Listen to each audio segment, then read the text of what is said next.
Okay, welcome guys to ChatTactic number 80. I think I've missed a few numbers in the middle there. It's probably 83 or 84 or something, maybe even more. I don't know.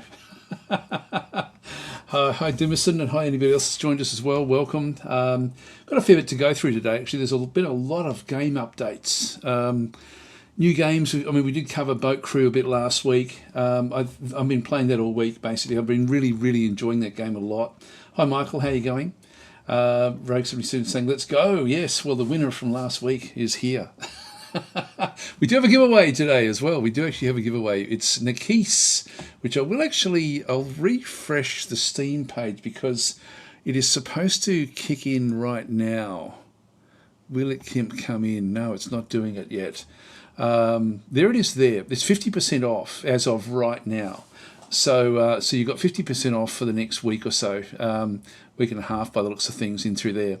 So this is now fairly cheap. Of course, this is Australian dollars that you're looking at through there. We'll actually just click on it and we'll just go through it because this is the key for today. This is a pretty cool game. There's also been a big update with this one as well. So that was sort of why. So essentially this episode, we are going to be giving away Necesse at the end of the run, but it is a really cool game, and it has been updated. So, hi Michael, how you going? And Rentarisi is saying, my body is ready. There we go. Mine isn't. I've had the flu actually for the last few days. I'm feeling a lot better today, but it's been really knocked me flat. Subagul saying evening, so evening back, and Voodoo Dog saying, all the Champions Chess Tour finals are both live. Oh, really? Chess Tour? I don't know that one. Champions Chess. I've got no idea what that is. Is that like 5-minute chess or something, is it? Anyway, Necesse is only literally just this minute there's a new update that should have just released for Necesse. Necesse is one of the Hooded Horse stable of games, and of course they've got a lot of exciting things coming back out fairly soon as well. So let's have a quick look at Necesse. We might as well start off there because it is going to be the giveaway. And just get into it. Hi Marco, how are you going? And Maladroit. If I miss anyone, just my apologies. It's an early access game, so they're still actually releasing more and more content for it. But there has been a big update, literally, that's only just come out, like literally 3 minutes ago, apparently, is from what I was told. Now, where is it? So this is the, December the 12th. So this is the one. Now, December the 12th is my date. For you guys, it's the 11th, I'm guessing, unless you're from Australia or Japan or somewhere, somewhere in New Zealand, somewhere like that. Okay, so we've got, this is 0.23, survival mode, characters versus worlds, new inclusions and more. So new incursions and more. So a quick reminder before the update, when using mods, it's a good idea to back up your save here, blah, blah, blah. Okay, hi everyone. It's finally time for another update. First, I wanted to thank you all for the feedback you give. It helps a ton and drives the direction that the game should be taken in. I may not interact with everything, but I still read all the reviews and feedback given through in the in-game forum on the Steam discussion board and on the Discord server. With that said, let's get into the update. So the economy of Necesse is a bit of a weird place. A ton of you said you wanted to see it being expanded on. I would love to go down that road, and survival mode is intended to be one of the first steps in that direction. It introduces food spoilage and your settlers possibly leaving you if they starve for too long, with plenty of warnings. Spoilage timers are pretty long, and it's enabled by default, but you can toggle at any time in the world settings. One of the most suggested features is being able to take your character to your friend's world. Yes, you can actually now sort of visit, I think, and keep playing as your character after having played in someone else's world. This update now makes that possible by separating characters from worlds. As a world or server owner, yeah, blah, blah, blah, that's okay. Along with this, more server features have been introduced. You can set a world border, max number of settlers per settlement, dropped items, etc., etc. So there's a lot more things you can actually now do in the game. Last update, the incursion system was introduced. This update introduced new biome, gear, a boss, and a bunch of tweaks around it, like being able to craft lower tier essences from higher ones. With all the feedback we got, we started to rework the incursion progression system, but couldn't get it done for this update. Oh, that's a shame. So this means that the upgrade station unfortunately still has no use since it will be part of this rework. So stay tuned for the next update for that one. Okay, so Adventure parties have also gotten a bunch of improvements to make them much more usable. Some of the other features, actually, let's just go through. Actually, melee has been super hard to balance with the style of Necesse combat. This update introduced a new mechanic called resilience, which is mostly found on melee gear. It is intended to give melee users some tankiness. It'll probably be tweaked in future patches, so let us know what you think. Okay, so it's still very much under development.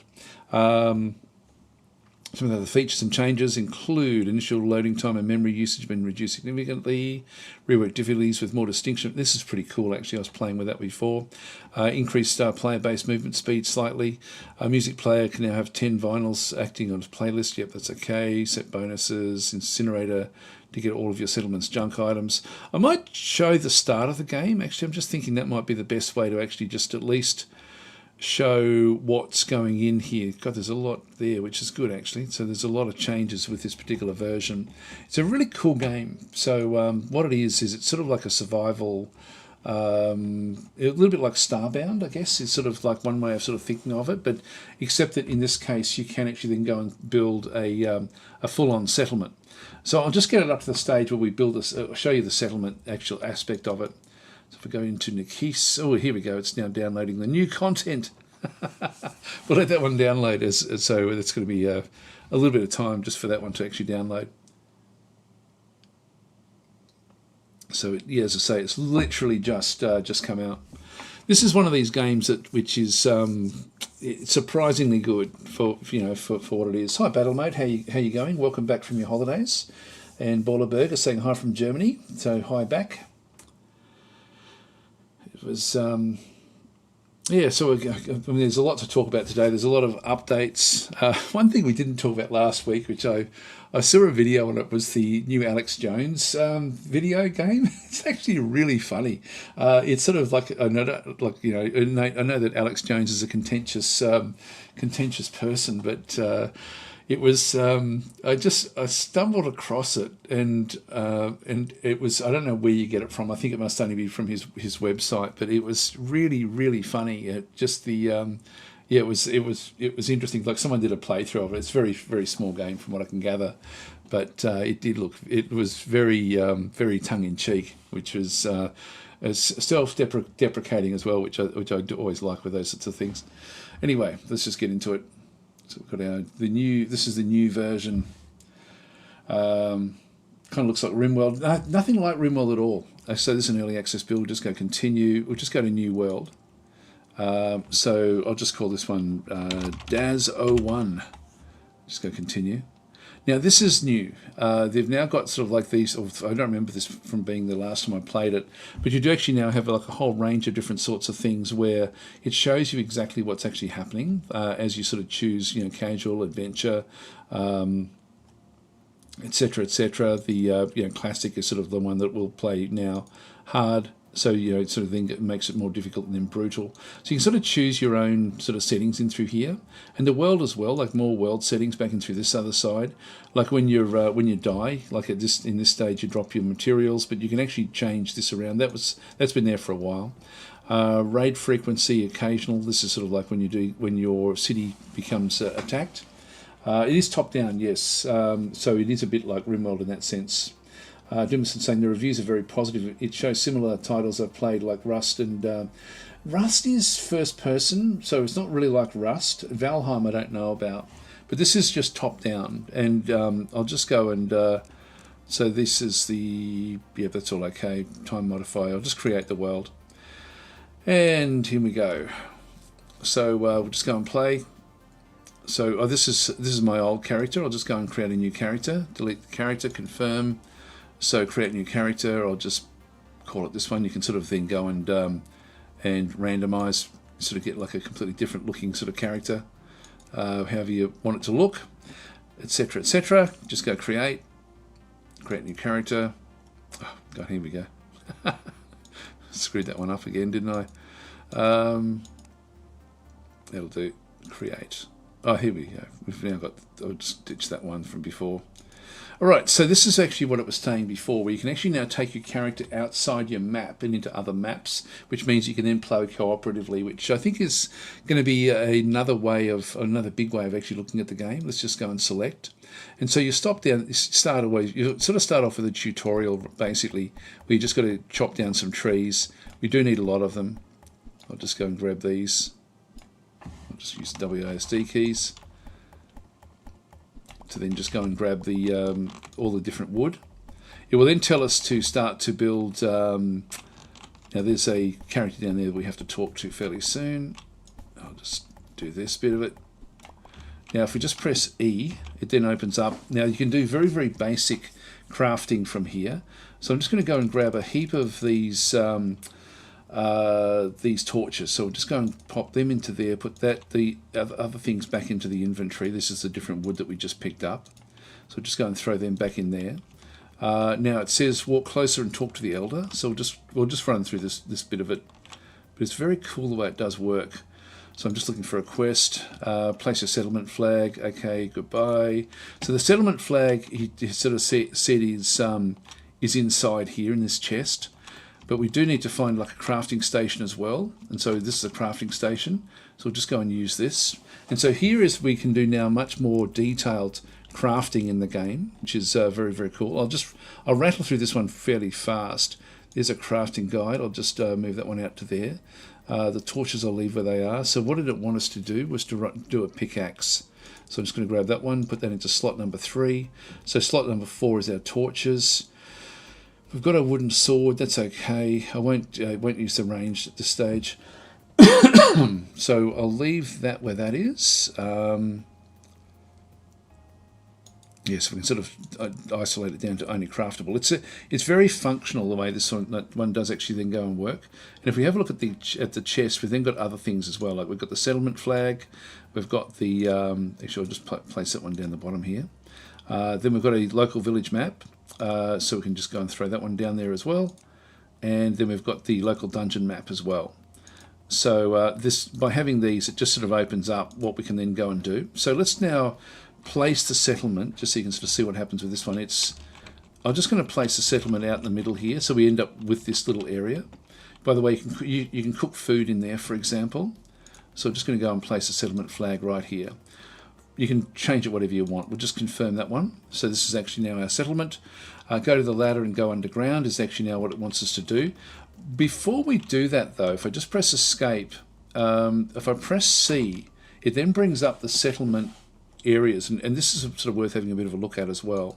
Under settings, so you can change the name, make public, unclaim the settlement if you're wanting to. The settlers, we only have Francis, the elder, is actually there.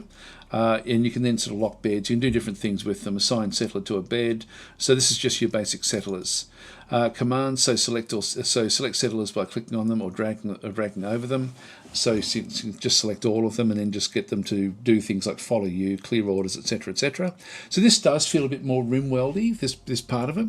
Equipment back and through this other side. This is where you can sort of deck them out with different equipment, get them to do different types of things. The diets, Francis doesn't eat, or this particular elder doesn't eat. Restricting them into particular zones, defending the zone, that's the automatic zone that we actually have around our settlement. Work priorities, and again, you can sort of get them to do different types of things and then assign actual work to them. But let's not worry about that one because we don't actually have anyone new yet, and we actually won't. So in this case, if we just go and press escape again, and let's just go down, and I'll show you sort of like where most of the game is actually played is not on this sort of, there's another character. Can we talk to you? Hunter, will you join my settlement? I will join your settlement for 180 coins and 20 wool. Okay, I'll just go back. So that's how we get new characters. Let's go down into the dungeons. Now this is the bottom here. So I'm just going to go and press number 4. Just going to throw in a. I don't know if we can go through there. Yeah, we can. So let's go and open up. This is actually. It wants us to actually mine this ore. It looks like there's actually more stuff on the other side. So let's just press number 3, just so we get the pickaxe.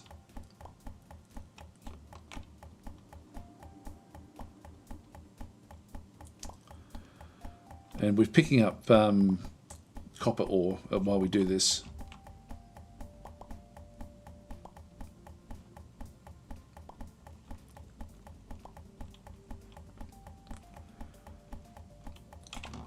This is where it's very much like Starbound. Just press number 4 again. We'll start to sort of have a bit of a look around. You need a lot of these.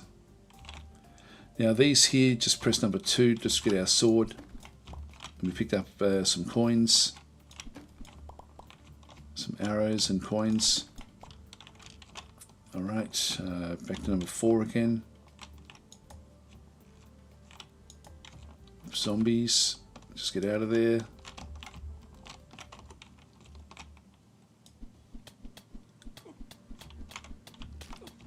Just hit them up. So that's that was good. We didn't get attacked by anything. There's another zombie down in here that we'll be able to get later on. So there's zombies. There's all sorts of different creatures down in through here. Now that's some sort of treasure room. We'll just go and we'll have a look inside there. There's a zombie in there. Just get 3.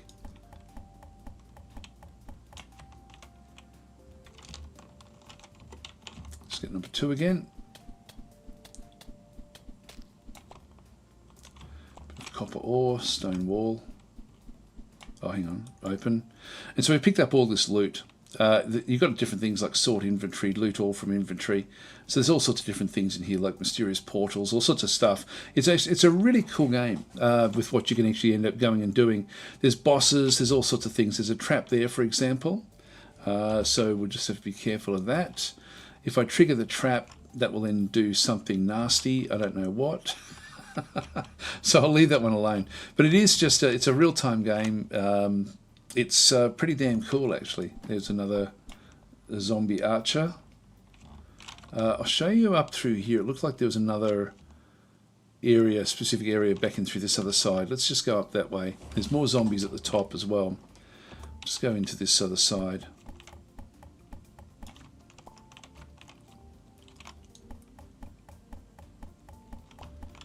So we've got lava at the top.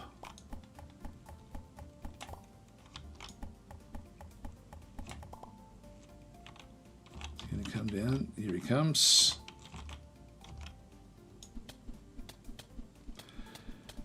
These are fairly easy, the zombies, but there's a lot harder things.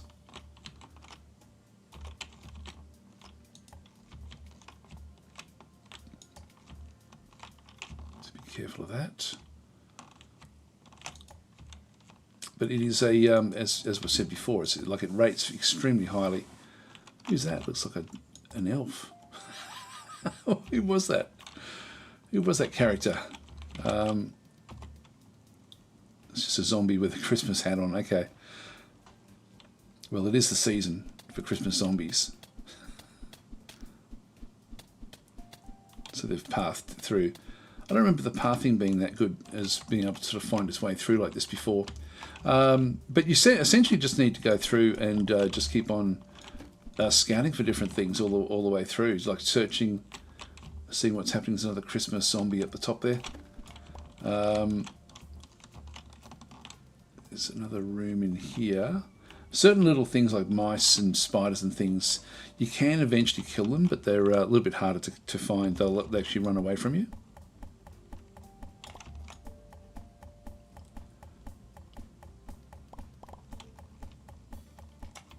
Okay, this is some sort of room. I might just put a torch in there. Okay, so we've got like a little bit of a bedroom, bit of the start of something. Let's just go and open this one up.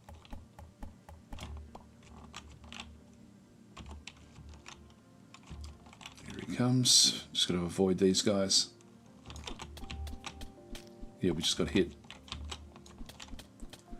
But it's a game that it is just a fun little game. Like it's you know, so as I say, it's just been updated. Whoops. Another Christmas zombie.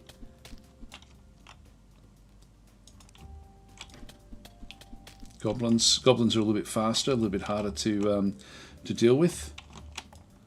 just going to try to find where the main, like there's other types of things. Whoa, hang on, let's just get out of there. Yes, we're a little bit faster than what we used to be. Just got hit. And if we get killed, we just drop everything. We then have to just get back down to where we were. So, look, I might just leave it there. Yeah, so anyway, we need to then go back up top again. So we just go and sort of reuse this one.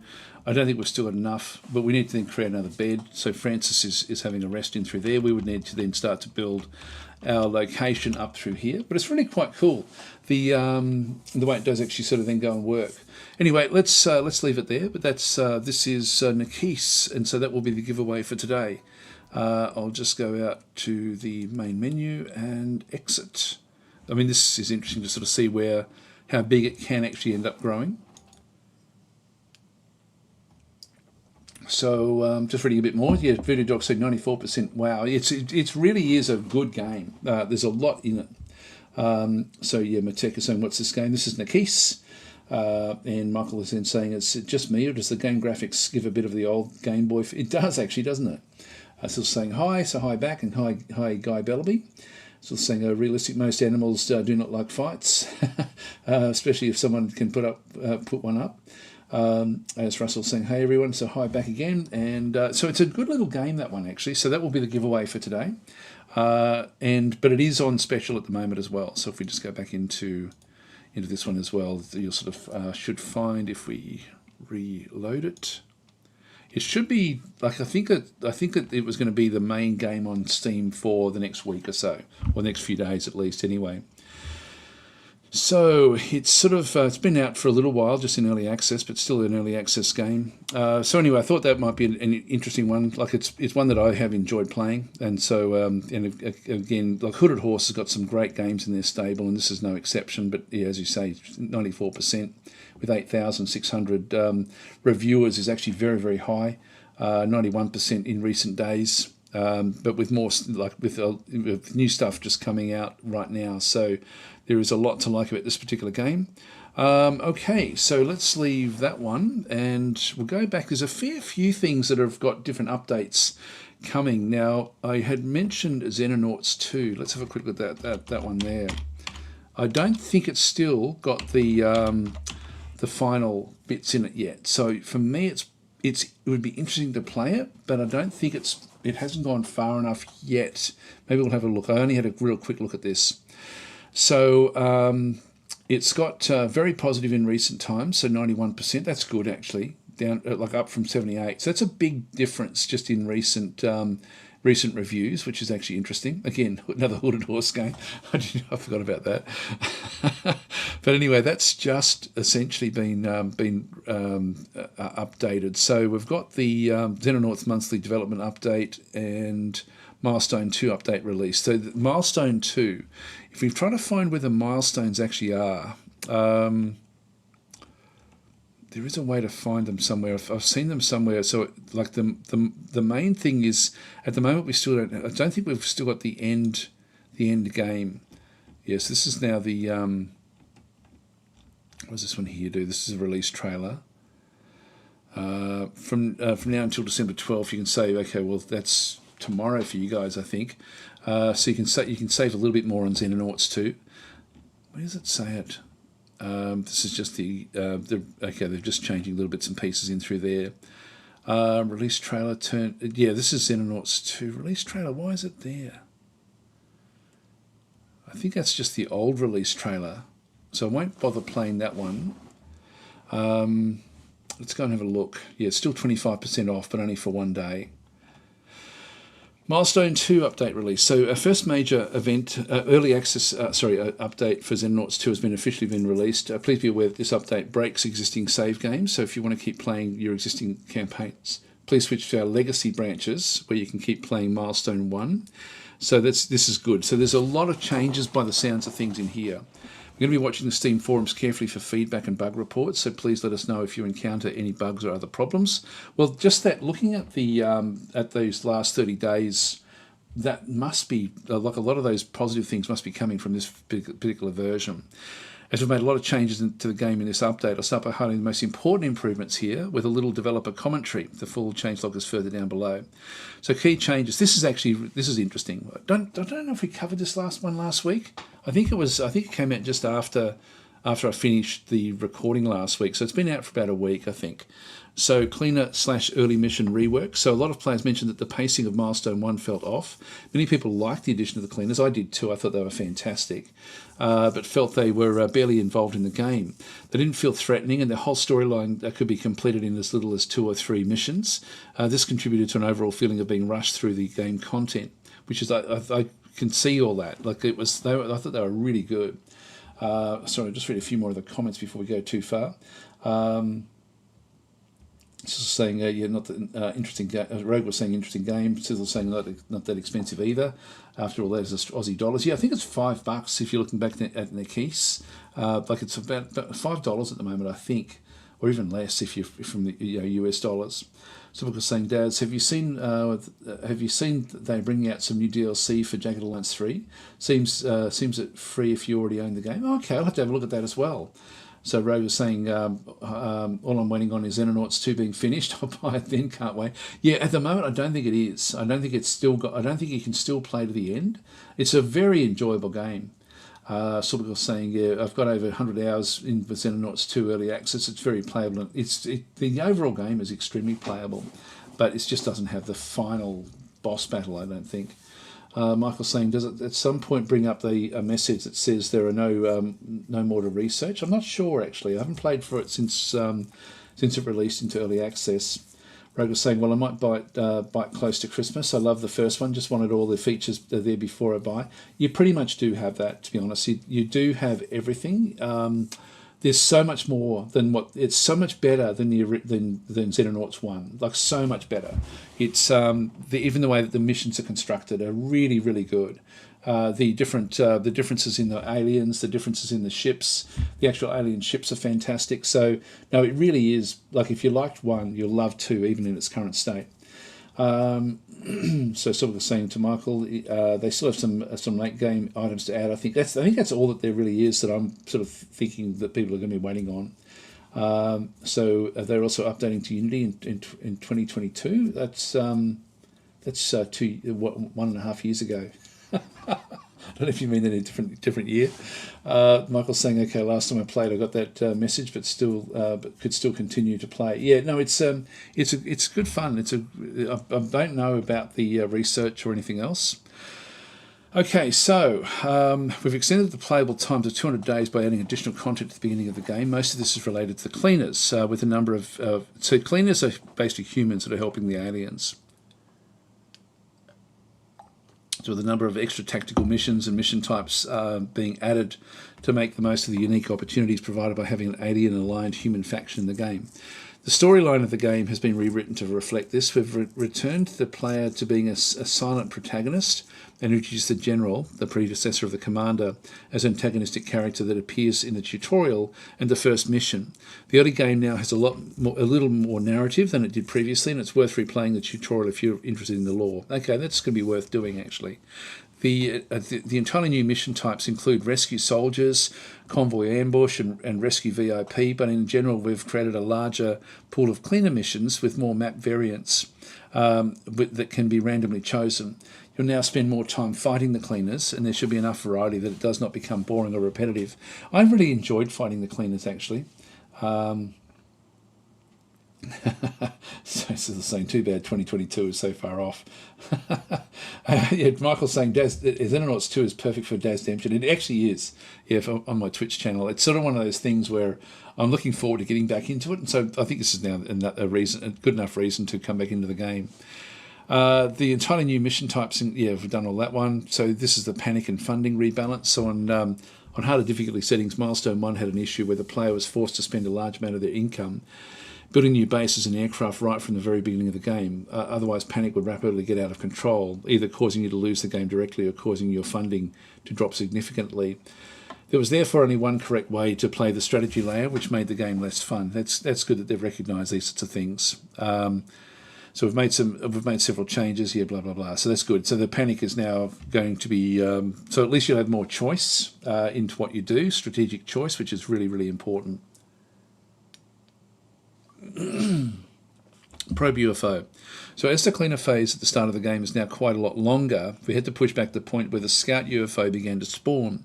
This meant we needed to add a new UFO in the early game that didn't produce crash sites or lock too much advanced or unlock too much advanced technology.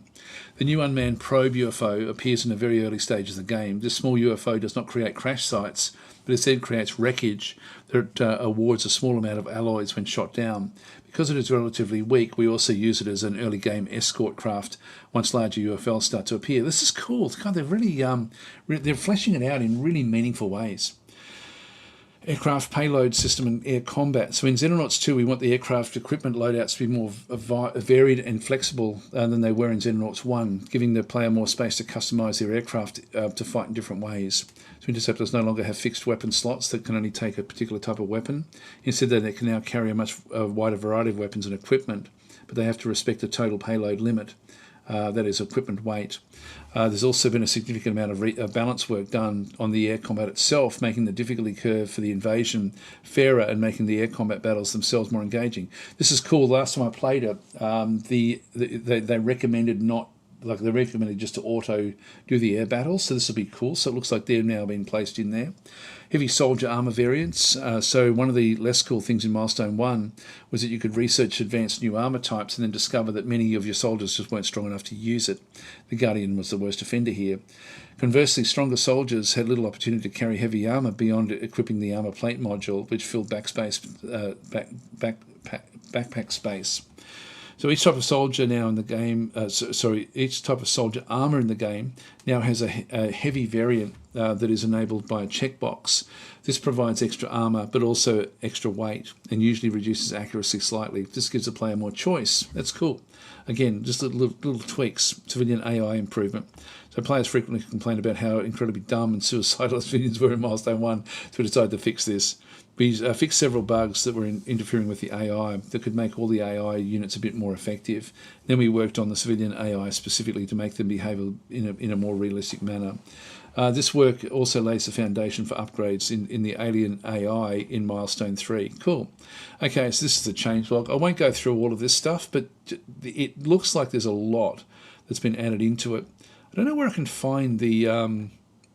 God, there's a lot actually that they've done. This is good stuff. This is good stuff. Yeah, we'll have to give that a go. I'll play this on my. I think I'll play it on my Twitch channel actually this coming week. Now I don't know where we can find the. Maybe it'll be in the actual in the chat. Let's just go across and have a look at the community hub. And if we have a look at discussions, hopefully. Does it give us the no, I'm not seeing it there. I was hoping to find the actual the roadmap for it, so we can sort of see all the different milestones.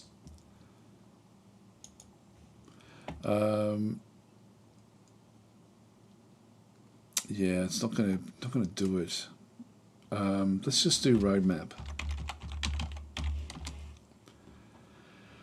Be smart. Things for the roadmap. So these are old, of course. Let's go to the last page. That should actually have. If they're going to have it, it should be in there somewhere. Okay, let's have a look at this one here.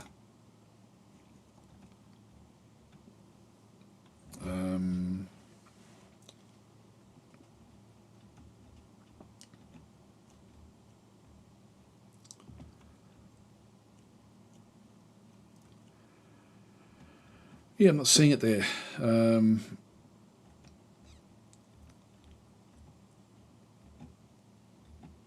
just go back again. Let's have a quick look and see what's the current state of the game.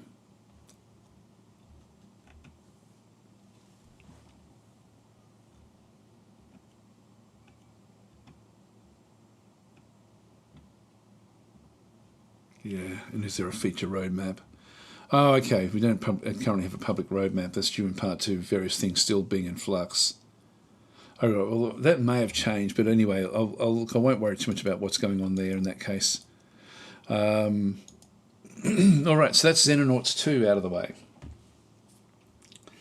Okay, so Silverkill saying the roadmap for Milestone 3 is on the Kickstarter email. Okay, cool. So Bubik is saying, I received Xenonauts 2 as a gift a couple of weeks ago. I hope to start playing it this weekend after I've used my current Mortal and running Distant Worlds 2. Yeah, no, it's Xenonauts 2 is really cool. It's funny, like I was watching, I've had the flu for the last few days, and so I've just been sort of sitting around watching telly, and I ended up finding on YouTube all the old UFO series from the 1970s. So I've just been sort of binge watching those. It's really funny. I remember as a kid, I used to have some of the little Interceptor figurines from that. But I didn't realise that these games were actually inspired by that series. Like the original Xenonauts was. The original Xenonauts actually took a lot of their inspiration from the UFO series from England. So anyway, that was it was funny to sort of start watching that and then sort of realise, oh wow, it sort of all comes full circle when you start playing games like Xenonauts and stuff like this. It's sort of the same sort of deal, like where you've got like an Earth protection group. So it's funny how much those old shows actually. I'd even completely forgotten about the show, but when I started watching it, I did remember as a kid the little figurine that the little ship that I had for it, which was really, really good. Anyway, probably be worth a fortune now, that that little thing. I think I've destroyed it somewhere. Anyway, that's the way it goes. Other things we wanted to have a look at was what else was there? There's a fair few things that are being updated at the moment. I did write it in the description. I had Necesse, I had Xenonauts 2, and here we go. So Vivica's saying, hey, I watched some UFO on Saturday too. The first episode was on my YouTube recommendations. Yeah, same here. That's actually how I found it. So yeah, that was interesting.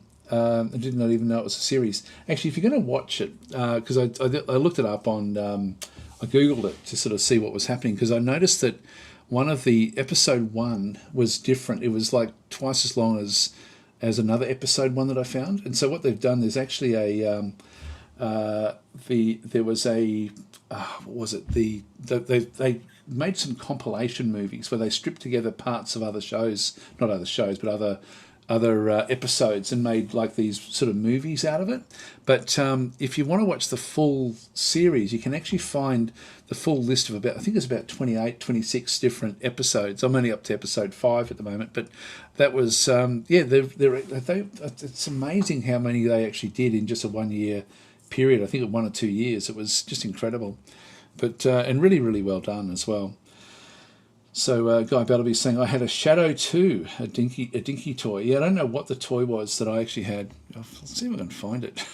It's going to be scary to see how much they're worth. UFO Interceptor toy.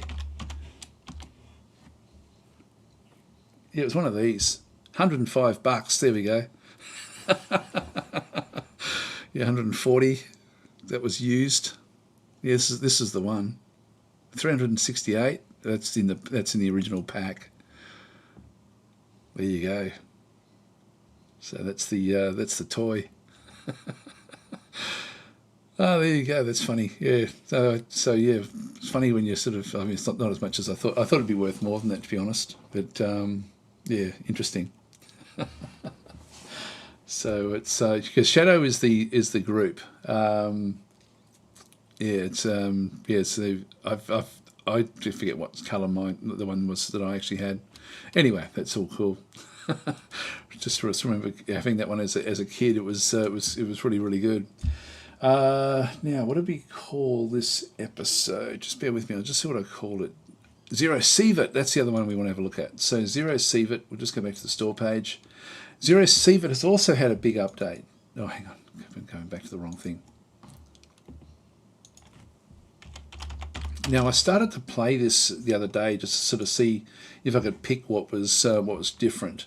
But I'm so bad at this game. I love it, but I'm so bad at it. I'll just get rid of this. And where do they put this one? I might just go through the changes because they've made a lot of changes here. Just go back to the community hub.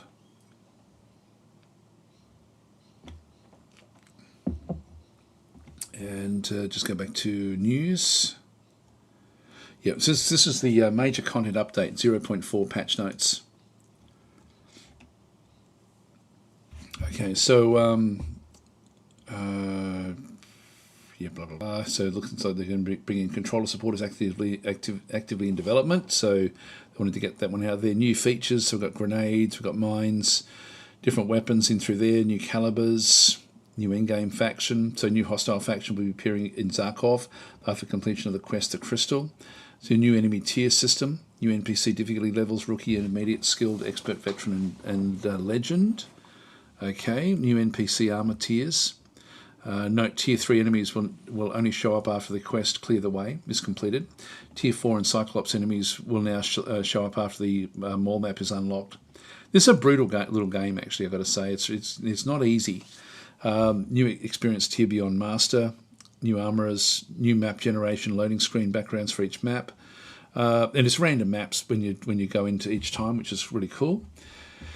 Combat and gameplay overhauls. So we've now got a glancing system. So which I think I did read something more about that one. It makes it so that you can survive better, but so does the AI. They've had to do other things with that to try to then get that one balanced up. So weapon effective ranges rework, recoil system rework, and crosshairs placement rework. AI enhancement. So revised flanking system. NPCs now react to players aiming at them. Enemies can now move into the effective range of their weapons before opening fire and reduce enemy vertical view distance. So the AI is becoming smarter. Improved path system for dynamic NPCs. NPCs now follow paths inside the game view. Scoping moving delay now also depends on weapon accuracy. Change default view distance, and scopes now increase the maximum view distance. Okay, more than what it was. Performance, improved map generation time. I always found it to be pretty good anyway. Quality of life, so mission change, introduced breaks between waves for free movement on the map. So this is the various radiation sort of would come in. It now comes in more waves. Traded money's been increased. Okay, that's good. Decrease the chance for NPCs to have armor penetrating bullets. Okay, that's cool. And repair kits are now craftable from the beginning of the game. The hunger, thirst, decay rate has been reduced by approximately 25%, price for healing and refilling. So maybe it is a bit, I mean, I'm just terrible at this game, but I really enjoy it. So balance, difficulty presets have been adjusted to achieve parity between the survivor and hunter difficulties. The primary difference is that the player will lose all equipment upon death on the hunter difficulty. Please note that this adjustment is currently a work in progress, meaning that they are not fully aligned yet. Also be aware that all changes made apply only to new game saves. So enemy now always drops armors on all difficulties. The number of wolves in each pack has been reduced, although the overall frequency of wolf pack spawns remains unchanged. Hit points of wolves and ghouls have been reduced for better close range combat experience, and all preset loadouts. So known issues, there's a few of them there. That's not too bad. So again, it's just they're trying to make it more and more fun, which is good. If you haven't seen Zero Sievert, I'll show you how bad I am at it. I'll just go and play it for it'll be a couple of minutes. Sort of my usual survival thing. I won't go through all the things now. That should be that should be in here somewhere. There it is. So this is the new pack.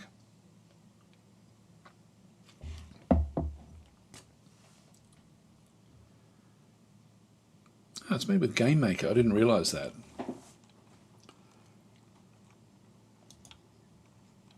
So we'll start a new game. Go to slot 2. So you got Rookie. I mean, the difficulty settings is designed for players new to Zero Sievert or those who prefer a more relaxed experience, which I always play Survivor. I'll play Survivor just so you can sort of see what it's like. and just go next. It's very loud. It's not too loud. You've got different loadouts at the start through here. Now, different players will have different preferences. Like you've got shotguns in through this side, more of a sniper rifle in this area through here. Still got looks like a bolt action in that side. Just a pistol. So you can sort of, and this one's just a small pistol. Is all you've really got. If we go with, I'll just go with the normal, with the equipment number, with group number 1. Just get started. Now I won't bother talking. I do actually have, if I press shift, and then sort of run out. So we'll just go back across. Now I have to, I forget how to do this. If I press I, escape, resume, I forget what the F1, I can't remember what to do to open up the keys. Just start pressing all of the different keys. Whoops. What was that one? J. Alright, so this one here, that was J. No, that's not it. I don't think it's going to, I think that's the one. So that's J is that one. H is teleport to. Okay, that's cool. I didn't know that one.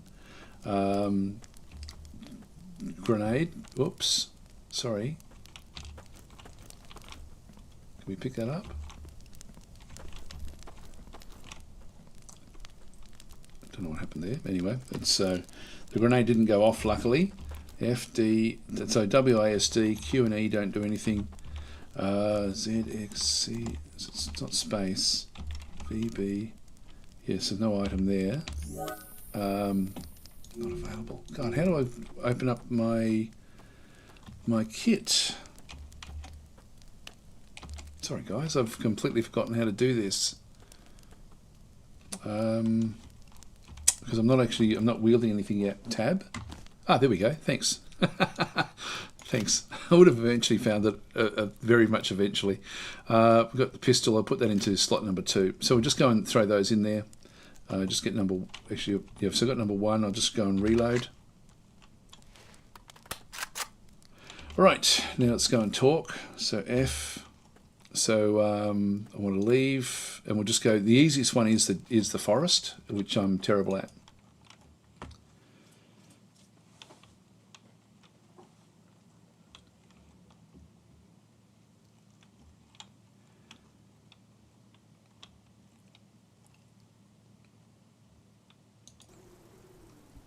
So we get dropped off in the forest.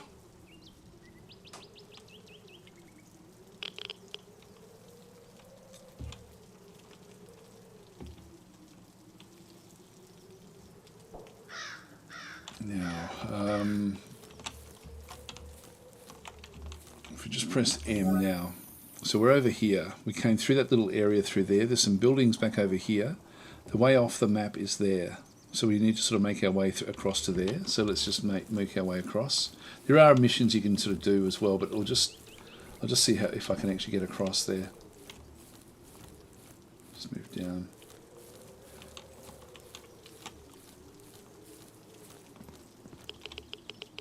Oops. This is a bit of radiation.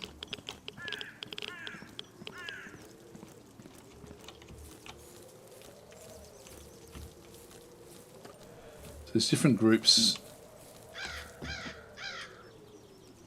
Yeah, can't see anything else there.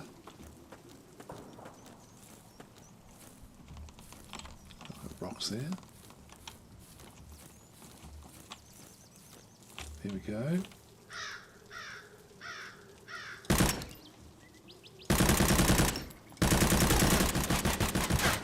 There we go. I'm killed. Killed. I got one guy. All right, so that's basically the that's sort of what it's like. But what I should have done is shot and then run. So I can sort of just start again. So I'll just go on F, talk with him. I want to leave, and when we go back there, it should be it should now be like I'm not sure why it's restarted. I thought we actually lost the character.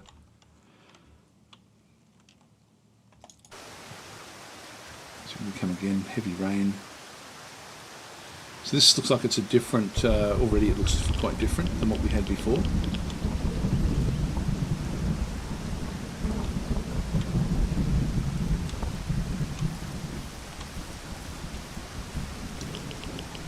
Quick map. So that's way off and that's way off there. So there's like some buildings down the bottom here. But it's a really difficult game. Like maybe I just don't know how to play it. Pretty more to the point. I'll come back in and see if I can actually raid. It's all about trying to sort of get in and just make sure I've reloaded everything. Yep, we are ready to go.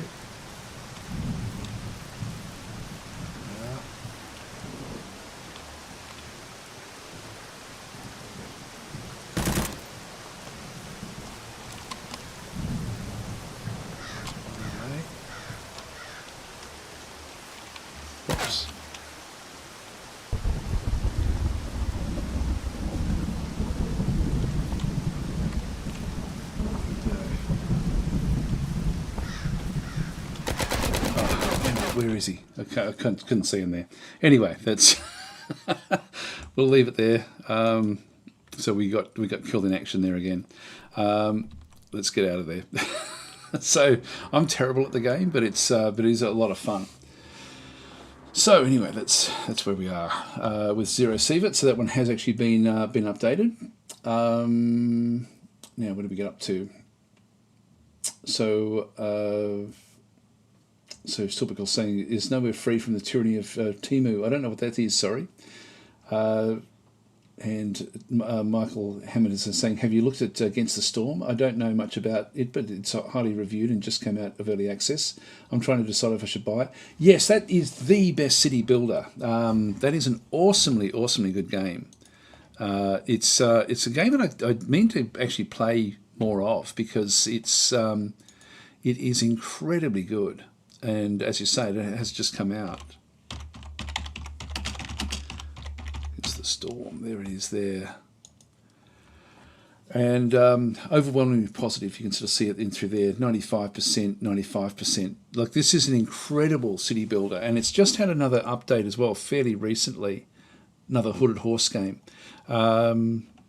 This one, when did it come out? One is available, from December 9th. Yeah, okay. Well, this one we should have been talking about this week, actually.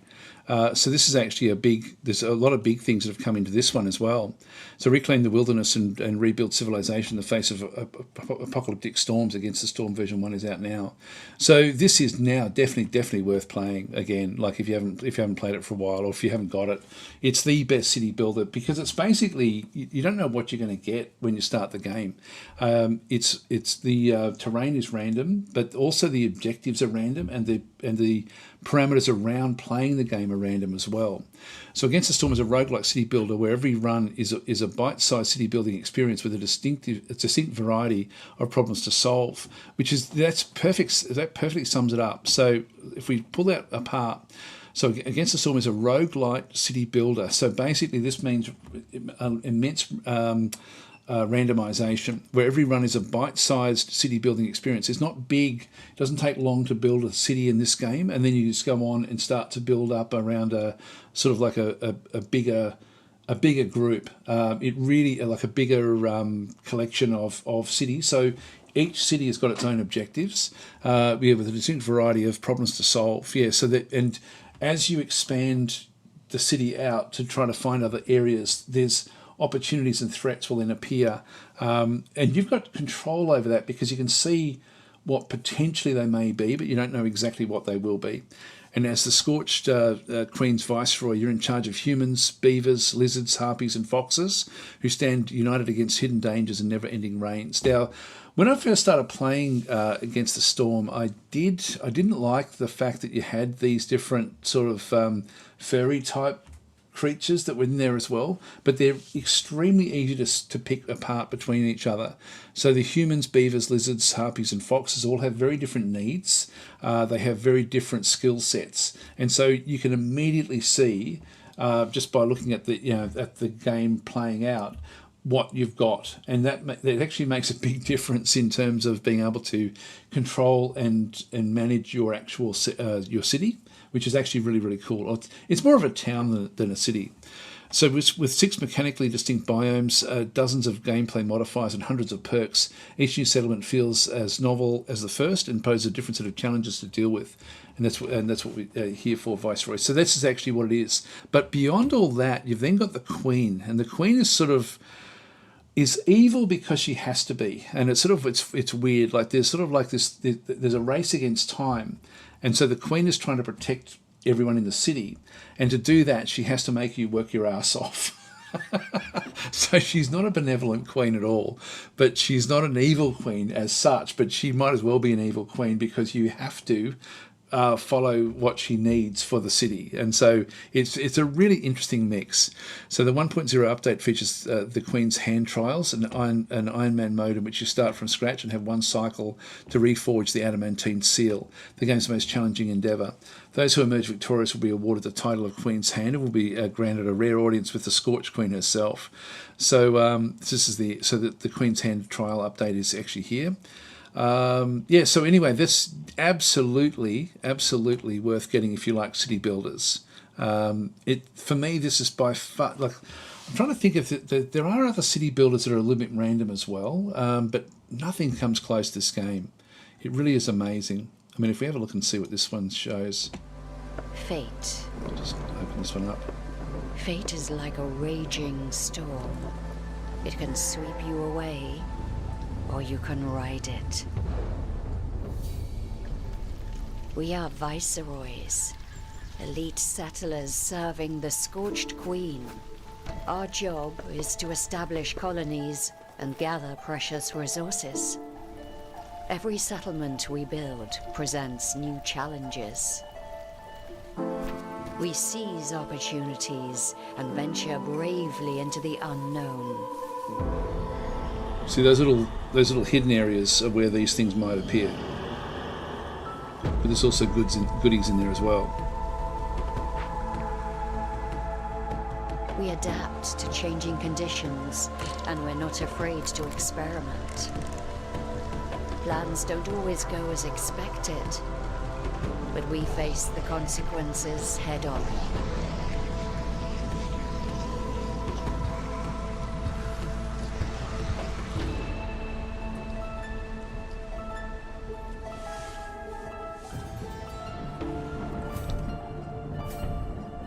As we progress, we take on bolder challenges. Every time the Blightstorm ravages the world, we face new opportunities and new threats.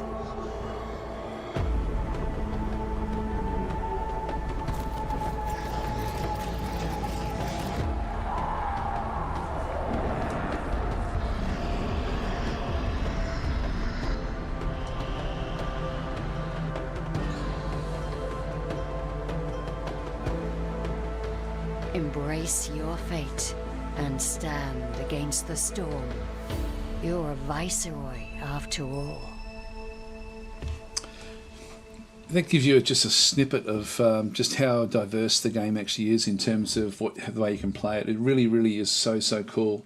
So anyway, that's that is basically the Against the Storm. It's like by far the best city builder that I've played, like by an absolute mile. I'm trying to think. There's another one that I did come up against or come across that I thought was pretty good as well because it had a lot of randomization, but again, nothing really coming close to Against the Storm. It's an amazing game. I'm just going to grab myself a drink of water. Be right back.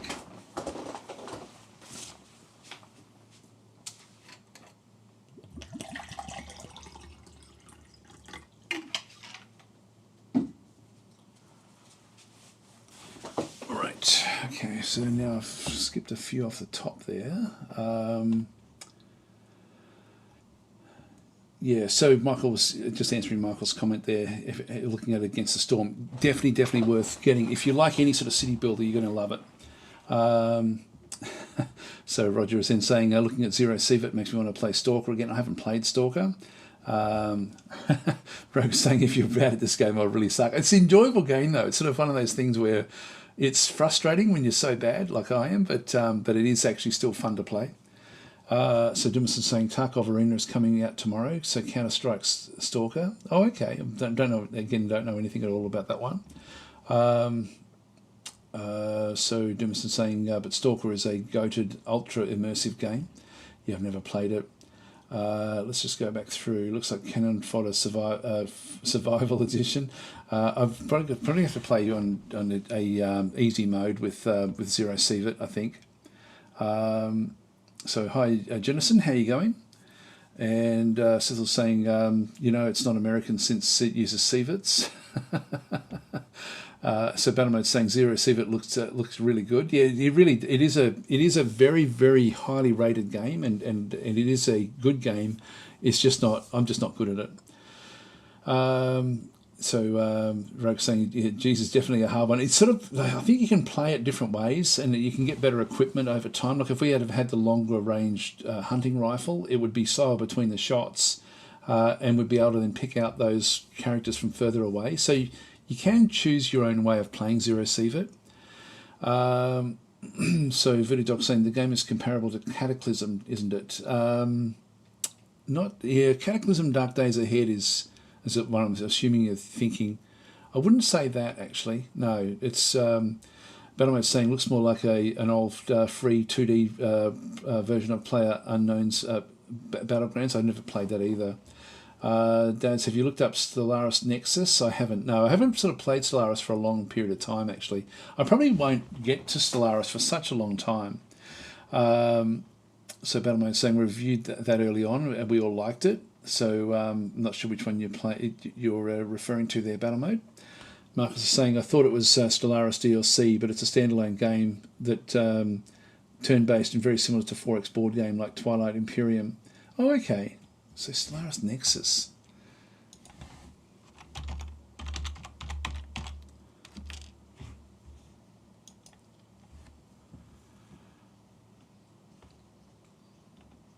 I don't even know about it.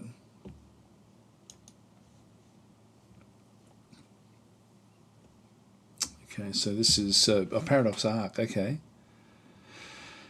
Offering all the, this means it's just going to be a small dev that's going to be sort of doing it. So offering all the depth of a full spectrum 4X experience played just start to finish in about 1 hour. Choose a unique faction and leader and challenge up to 5 other players. So it looks like it's only multiplayer. Yeah, if it's only multiplayer, I probably wouldn't bother with it, to be honest. Yeah, it's a board game sort of style. Looks interesting, but I'm not sure. Is it single player? It does say single player. I don't know. Anyway, we'll skip past that one. So it does unlock. I haven't heard of that one at all. So where do we get up to in the comments there? Okay, but I'm saying Against the Storm was a bit scrappy in places, but the gameplay was really solid overall. Well, it's been changed a lot just in the last few months. So saying, yeah, humans are the worst furries too. What is made up the whole lot of the hair on the top of it, and almost no hair anywhere else on ape creatures. Yeah, it's sort of fun. It's not so much it looked childish when I first started playing Against the Storm, but it's actually not a kids game at all. But it just sort of looked that way, just with the creatures. So where are we? Ben was saying, just wish it wasn't anthropomorphic animals. So that's a big turn off for me. It is for me in the sense that it makes it feel like it's too basic. This doesn't look too bad. Might make some contacts. If I remember, I'll see what I can find out about that one. Yeah, I need to go soon. Can you just put us in the marble run, says Guy Bellaby. If I remember, I will. I'll try to remember. I'm still another hour away, possibly. So it should be within the next hour is when I'll start the marble run. Redwall the game, win. I'm not sure what that is. So Battleman's saying, fortunately, the game itself plays really nice, so it's not a big deal breaker. Yeah, no, it is a good game. And Marcus is saying it's been in open testing this week and is super polished. Early access tomorrow, says Marcus. Yeah, I'll have to go and actually look at that one again, look at this one in more depth, and just see what it does bring. I'm surprised that they used the word Solaris for that. That does surprise me because that's going to confuse players. I know that it's both from Paradox, but it just doesn't. It looks like it's, yeah. I don't know. I wouldn't have done that. I don't know if that's a good or bad thing. On the one hand, I assumed it was more DLC, and on the other hand, it's nothing at all like Stellaris from what I can see just from the screens that we actually have through here. Anyway, we'll keep on going. Yeah, Secretary Bannerman is saying apparently Stellaris Nexus is nothing like Stellaris, just using the name to cash in on the success of Stellaris. I don't think it will. I think it actually will work against it. To be honest, I think it's not a good move to call it that. Okay, so yeah, single and multi, says Marcus. You should check it out. It's more similar to Moo than Stellaris. Yes, it looks it actually. It looks good, and it does look interesting. So this will say Nexus might be cool. Not really what I'm looking for, but hey, might be something to play with friends. Yeah, it does look like it could be. That's like if it plays out in an hour, that would be pretty cool to be able to then. I do like board game style games a lot. So Marcus is saying I'm kind of over Stellaris, so finding Nexus more of a board game is exactly what I want. Yeah, I would agree with that. I'll make some contacts and just see if I can actually grab hold of it, so we can actually have a bit of a play with it. So Chris is saying bought Against the Storm for £16 on GOG UK money, and Marcus is saying it's really confusing, but I guess they hope the name will get interest. But I think it will hurt them since Stellaris players are already complaining that it's not like Stellaris. Yeah, I think it's a bad move. I actually think it's a really bad move to do that. I can't see any. There's no synergies there at all. It's not like it's a cut down version of Stellaris either, by the looks of things. So it just looks like it's going to confuse people, which is a shame. Like it's I don't know if I don't think that's a good idea. And the graphics look nothing like Stellaris. So I think it can only do negative things for both games. People assuming not buying it because they think it's just DLC for Stellaris, and sort of stopping from going into it. Yeah, it's weird. I mean, it's trying to think. There's another series of games that ended up with a whole range of different types of games that came out of it. The Pit was one of them, which was actually the best of them. It was that was Sword of the Stars, I think. The Pit. Let's have a look at that. This is old now, but the Pit. Where's the actual Pit? There's a few pits. There's the Pit Infinity. Is that it?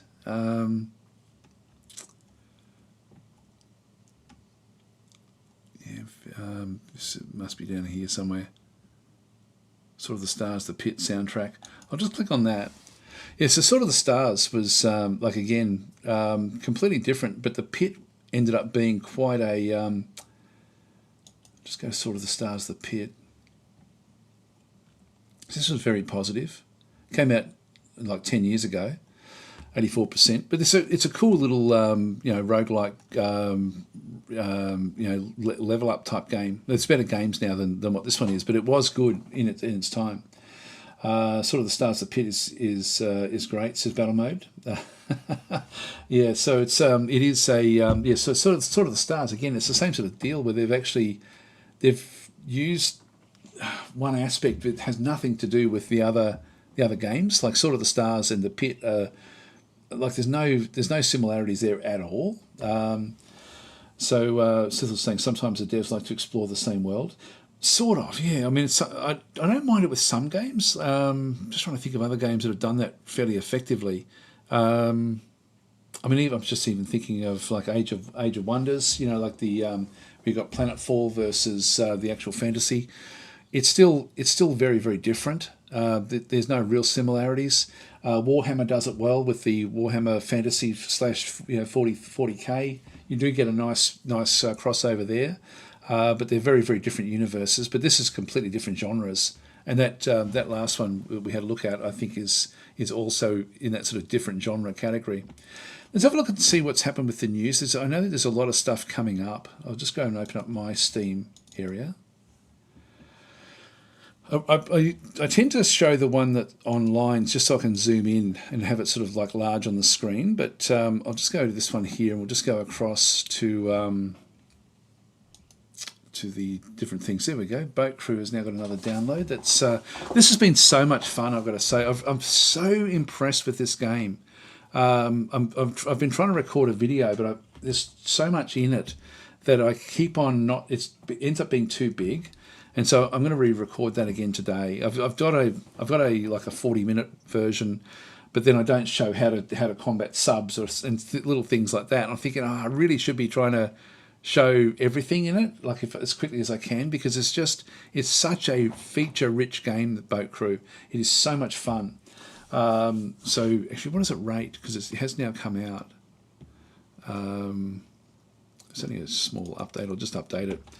I showed this one last week, so I won't show it again. But this is exceptionally good. Yeah, very positive. 84, 84. Yeah, I mean, it's only just come out. It's got the release date there, the 2nd of August, but in reality, it's it's really it's only really sort of hitting the straps right now. But it's just exceptional. It's really cool. So many different sorts of ships in it as well, and all you do is you're just in control of a PT boat. Anyway, let's not worry about that one. So that's that one there. I'll just go back to the library. So Retro Commander, we covered that one last week. That's got new updates. Shardpunk, I think we covered that one. Did we cover that one last week? Or was it mentioned last week and then I picked it up straight away and because that is exceptionally good. I don't know if we played this one last week. This is so good. Really surprisingly good. So if I think we might have spoken about it, but then I forget when I've actually picked it up. I've done a video on it because I think I got it the same day that we sort of spoke about it. Lloyd just saying that your Boat Crew has Bomber Crew vibes. Not really. It goes way beyond that. Boat Crew is less to do with the crew, which is a bit of a shame actually. I wish that they did do more with the crew, but it's a lot more to do with the actual missions, and then the missions really control.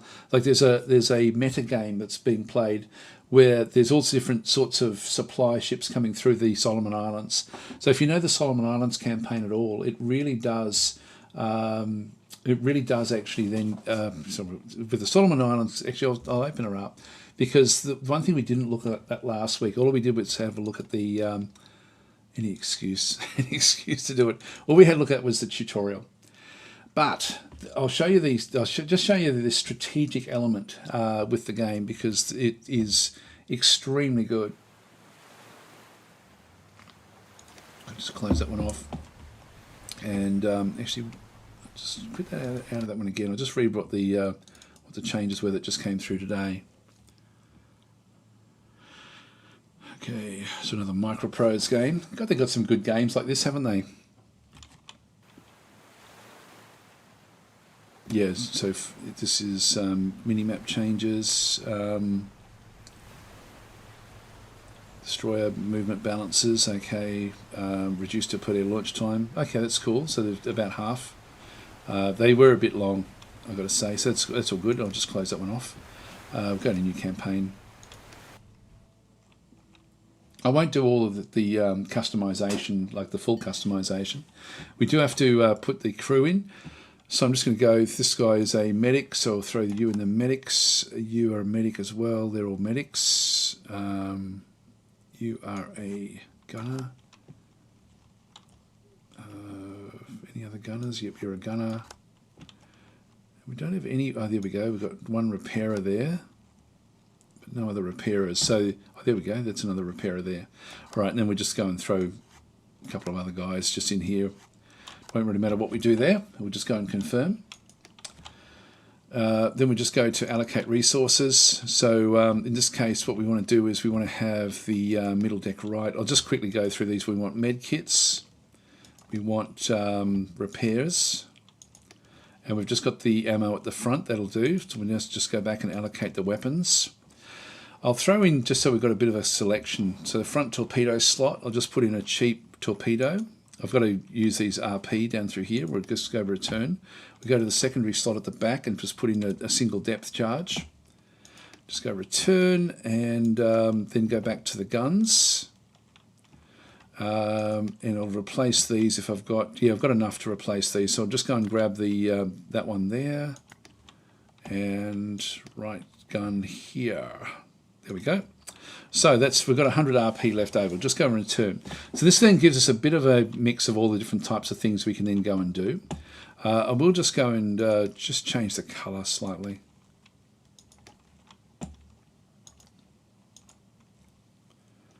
Just make it a bit more grey. There we go. Return, not that it really matters. So just that if we get other ships, we can actually have other ships that then work with us. So this is the Solomons. Just very, very briefly. These are the US bases down through here. When you see bases with 2 dots like this, and sometimes it's 3 dots, it means that it's a higher level base. Its time is sort of ticking on. It's 1942. This is Guadalcanal. Like most people have heard of the battles for Guadalcanal. This is actual Guadalcanal. This is Henderson Field back in through here at Lunga. I think that's where it is. I think it might be Florida Island. I forget what the name of all these different islands. But anyway, a lot of these then become like big battles throughout World War II. So the Japanese have got all of these islands up through here. What we get to do, the reason this is so good is that we don't have to follow any instruction. We're a PT boat, which means we just go off and do our own thing. Now, if I just go across here to Savo, for example, and we'll have a bit of a look at this, I'll just go and speed it up. I'll just go across. When we get there, we can then sort of scout it out.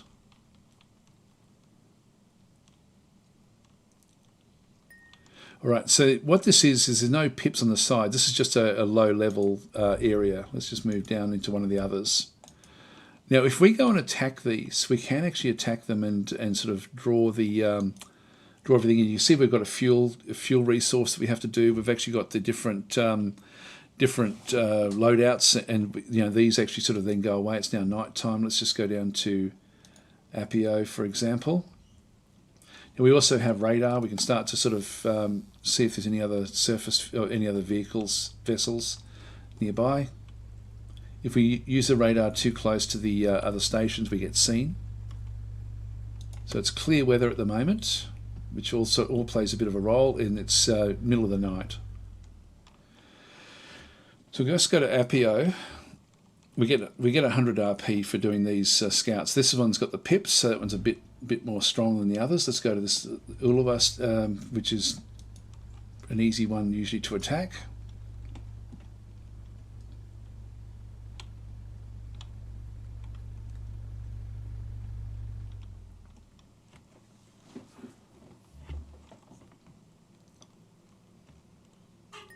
Okay, so no pips there. This also shows its level of development is low. So let's go and attack it. So we'll just move inside its circle and engage. And it's just a light-based defense. And so when we do this sort of attack, now unfortunately this is night time. But if I sort of zoom in, I'll just go pretty fast until we sort of get close to the shoreline. We've changed the circles there. Okay, so this is actually where we get to, this is sort of like anything in that range we can then go and attack. Now if I just go and press, so I don't want to get too close to it. If I press the space bar, we now get into targeting mode. And we can now sort of also then press shift and start to use binoculars. So there's 3 lots of anti-aircraft guns in through there. There's another one over on the side here by the looks of things there, and there's another one there.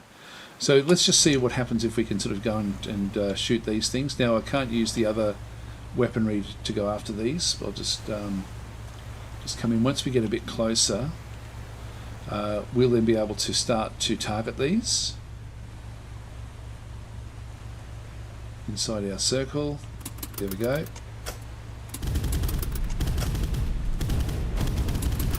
Flare's gone up. We're now being targeted. So we've just hit one of the AA positions. So we've taken a bit of damage on the ship. Let's just spin it around the other way. Just so we don't lose too much. Whoa. There's a... Okay, they've actually improved this a bit. So we're getting shot at by something way at the back. Okay, that was a multi-kill AA position. Now we've already gone through. Oh no, we've still got some repairs. Oh, we've lost a crew member overboard. Good. That AA position's been knocked out. Still being targeted by something. Now there's a crew member in the water just right there.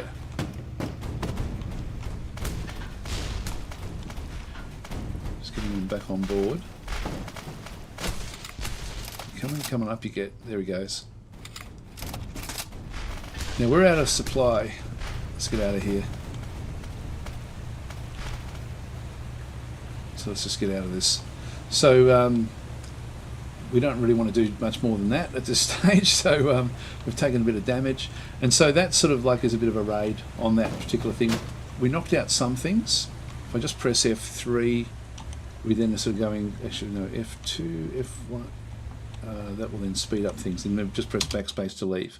So we've done this raid in here, and raid has been recognised, which means that so there's going to be an assault there soon. Let's just go down to Kira and refuel and just restock, because we're down to, like, we've actually had to heal up the crew. We've run out of, we need to replenish our ammo, and we actually then have a, here we go, we've got a dispatch friendlies inbound. And so our force has been dispatched, an assault force targeting Ulua. We'll just go and close that one. So because we went there, we're now impacting the decision making of the generals. And so our little raid has actually had a positive effect to try to then take Ulua, like to take the Ulua base. I'll just go and speed up time a little bit here. And when we come into here, we'll then sort of just get different things. So we'll go in with the actual attack. So we're coming in, all of this has been replenished, all of our fuel has been replenished, we're ready to go again. Let's just go back across and see if we can find the actual group. So we've got complete choice as to where we end up going. There it is. I did happen to pick it right on the spot. And so this is the actual main force coming in. Looks like there's a fair few ships there. So we'll just go in with this one. And what we might do is we might just go and see if we can intercept anything coming in to try to keep Ulua. Just pick up some resource points just by what we control. Now this is now gone in where there's different ships now sort of coming back in. Let's just go in and actually engage this one. So they're already there. Just engage. So you can see there we've got like a tender boat, a Higgins, 2 sub chasers, 3 Elco 80s, which are the same as what we are. I think we're an 80. Actually, we may be 78s. Higgins boats and amphibious tanks. So there's only 3 landing craft. So now when we go in, we can then sort of see, if we have a look around, we're now part of a bigger fleet. And if we just go and press shift and sort of zoom in on some of these guys, there's the landing crafts in through there. That's an amphibious tank out through that other side. Back over this other side is the I think it's a sub chaser, and the big one at the back there is the tender, which is, if we go, there's a green circle around it, you can just sort of make it in the water. If you go in there, it'll replenish your supplies, and so being part of these sorts of attacks is actually fairly cool. And we're now daylight for the same one that we attacked before. Some of these will be rebuilt. So these are the ones of the other PT boats that are going in.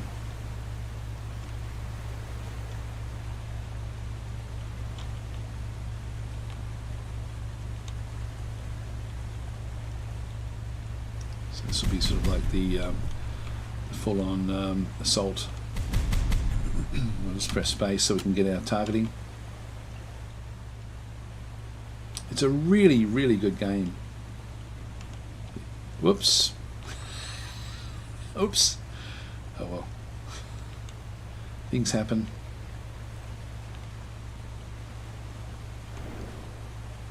Okay, we've now been spotted.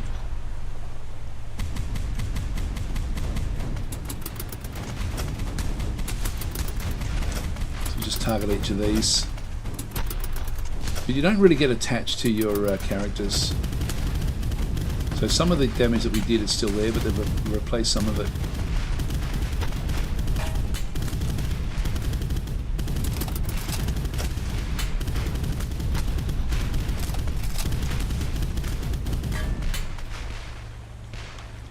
Right, so there's nothing. It's pretty clear now on the surface here. We can sort of move back out now. If we want to go and replace what we've lost there with our, like some of our repairs have been fixed up. If we just go back into where the tender is, so just by helping them clear it out, we get a little bit of RP from that one, but we also then get we can also then assist with all this as well. So it looks like we're going to be able to take this one straight away.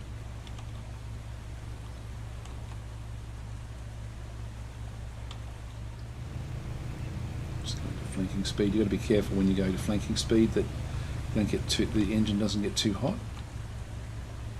become damaged. So the tenders have like bigger guns than what we have. They've got sort of, and so we'll.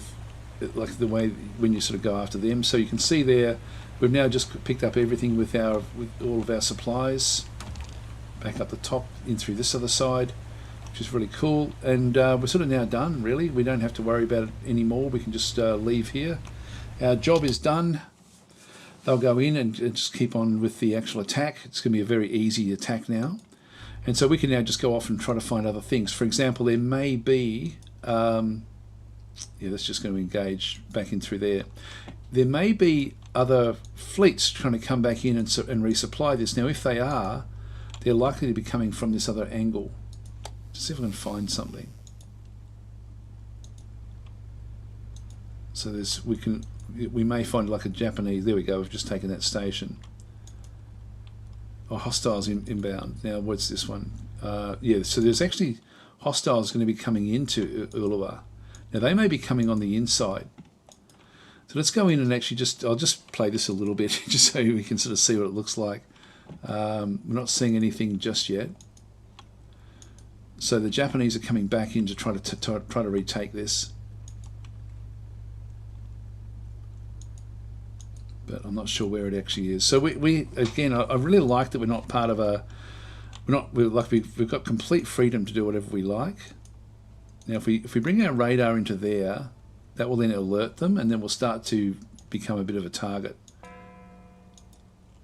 Now we've got a just bring the radar down. Don't know where these other guys are. Sort of like visual range. I thought they'd be sort of in here somewhere. Actually, our fuel is now really low, so let's go back into Ulua. Anyway, I won't play any more, but it's a really, really interesting game. Like, there's so much more in it than what you first think. And there we go. So we're now just getting our fuel loaded up. Anyway, let's just leave it there. I'll quit to desktop, but it's one of these games I just can't stop playing it. I'm thoroughly enjoying it. It's really, really cool. So reading a few more of the bits and pieces there. Yeah, so Mark was saying, isn't there some spin-off of Endless Space in those games? Yes, there's a lot of. That's also another one that does split out. I was trying to think of that one as well. Yeah, so Endless Space and those games explore the same universe. Do like spin-offs when done well. Yes, I don't mind them, but yeah, I don't know that I don't know if calling a space game Solaris is a good idea or not. Yeah, I mean that's how we got to Heroes of Might and Magic 2, and for Hero of Might and Magic. Sorry, and we also then end up getting, like, you look at all of the Master of Magic games that spun off from that one. Like there was a heap of them, like Warlock and all those sorts of games as well. Not different developers, of course, that's at that stage, but it's still the same lore. Okay, so where are we up to? So Rogue is saying, any news on Dominion 6? Yes, sort of. I'm trying to get into the beta at the moment. So I've spoken with the devs, but I haven't actually got my key yet. But then when I get into the beta, I'm not going to be allowed to talk about it. But I do want to just get used to the changes. So it's sort of one of those things where I will get to play it, but I won't be able to talk about it. So I'll be able to talk about the public stuff. I mean, we know the date. It's about a month away now before it then gets released. So that is on its way. As I said, I have actually spoken with the devs, and they said basically I can get into the beta, but I haven't actually received the key yet. So I might chase that up actually, because it's been a few days. Yeah, I think we just talked about Shardpunk. Shardpunk is amazingly good. I don't know if I've got at the start of a game where I can sort of show it. Where have I got that one? Where have I put that one? That will be under fantasy, I think. Yeah, there it is there. If I think this was recommended last week, and I picked it up, and again, this is another one of these games that I've been playing a lot. It feels like I've been playing it for a month. Because it's just so damn good. Let's go continue. Unfortunately, this is another one of these roguelike games where you only have one run. You can't actually... I don't know if you can do that one actually. I'll just go and... oh, yeah, here we go. We can create a new profile. I'll just create one called test. And change the profile. Actually, active profile is test. Yeah, okay, so this is actually okay. Forget what I just said. Set as active. So you can actually then go and play these ones in through here. Just go and play a new game. But this is extremely good. I'll just go and grab the first three, and we need an automaton as well. I won't explain too much about how it's played. The tutorial is going to be disabled. Leave all that. Just get started. But it's quite an interesting game, this one. Again, if you like sort of squad-based, sort of turn-based games, this is exceptionally good. And it progressively gets more and more difficult as well. The maps are random. Even the playthroughs are semi-random. And it's taking a long time to load. The backstory is essentially that rats have, like these humanoid rats, have taken the city. You've got to claim it back. Your little team. Gee, it's really struggling here. The music's still playing, so I think it's still loading.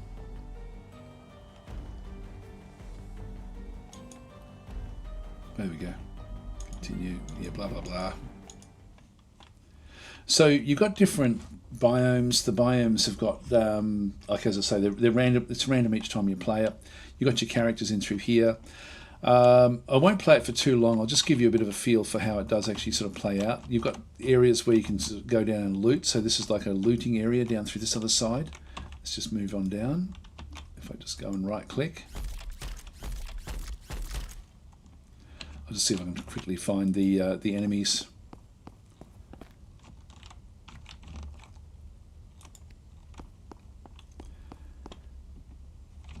But it is exceptional, this game. I don't know why it's showing that. Okay, the rats just had their run. You can sort of come through and just loot different areas. I'll just leave that one there, have a quick look. Search. It's very important to search. It's very limited stuff that you can actually then go and do. I'll just move this one down. There's nothing else in there really.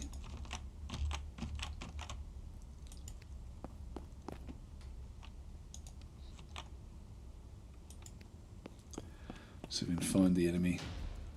Oh, here they are. Okay. So the way it works is that these will then sort of come charging through. There's different types of rats, so I'm just going to move this one back in around so we can then fire. So I'm just going to move him back up into there. The support unit I'm going to move across.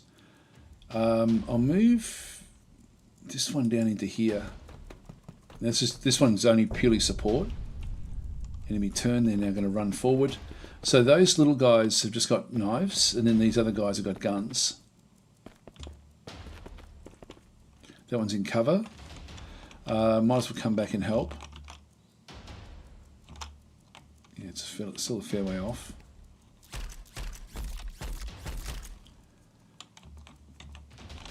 Now she has got a katana. I'm going to move her into there. So she's now protected with where she is. And I'm just going to put her into Overwatch. Now, he as well, if I go back to the support unit, I can put this one into support mode. And this will then give support to Gideon. And Gideon is like our sniper. And so you can see we've got no actual percentage chance to hit those at all. There's no exploding barrels except for there, so it's a bit too far away. So let's put him into Overwatch as well. This support mode makes him shoot more effectively, but also cools down his gun. There we go, 3 damage, so they're both down.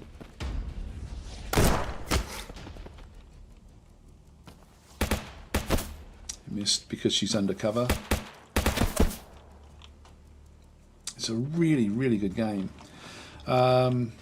Now Gideon, because he's got the support mode, he doesn't have to vent his gun. Like if you look at her, for example, she has to every 2 shots she has to vent her gun absolutely. So I'm just going to vent the gun now. So it's sort of like steampunk sort of type of things. I'm just going to go. I'm going to go to 15%. I can throw a grenade, so I can sort of throw a grenade out to here. So let's just go and throw the grenade here.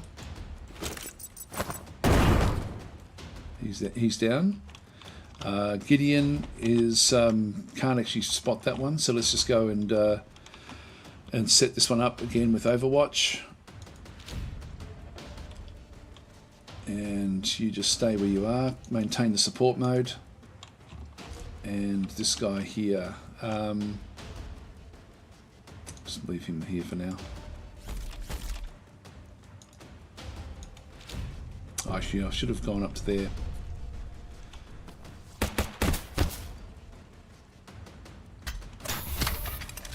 So he's vented his gun. I'm going to move her out of the way. That way she can't be seen by this one. This one will then force it out. So we'll just go into Overwatch. Put this one into Overwatch as well. Keep you doing what you're doing. And put him into Overwatch. Now when they've got 2 people with Overwatch, they're going to help each other. So here's a new tactic, which is fine. So they've got extra 2 hit chances because they're doing that one. Alright, we'll just end our turn here. I think we're done, aren't we?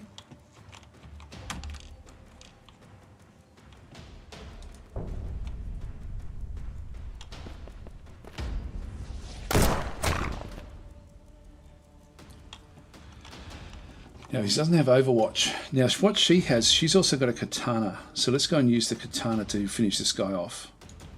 So if we just go back across into here, let's go next. Just get rid of all these little things. There we go. And so that basically then, I won't play any more than that, but it's very, very strategic. It's really, really cool the way it does work. So if you like these sort of games, this is highly, highly great the way it sort of does work. There's a lot of different characters you can unlock. There's different ways of playing your characters that you can unlock as well. So there's a lot of unlocks as you start to play through the actual game itself.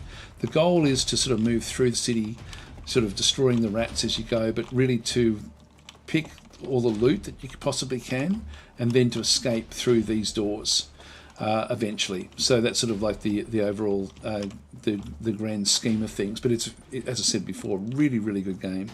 Really hard game as well, actually, but it's very rewarding. Anyway, let's leave that one there. Thought I'd just show that one as well. So Cecil's saying it's on my wish list. Yeah, it's really, really good. Like, I forget who recommended it last week, but it was a really good recommendation. Extremely interesting game. Let's just go back into here. There's still a lot of things that have been updated. Dyson Sphere has got a different sort of update in there as well. I haven't played that for so long. Cosmeteer's always got updates, so I won't worry about that one.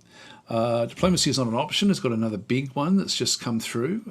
So this is Endemics of the Uncharted Continent, Part 2. So this is actually where it's got different types of beasts that have now been added into Diplomacy is not an option, which is interesting.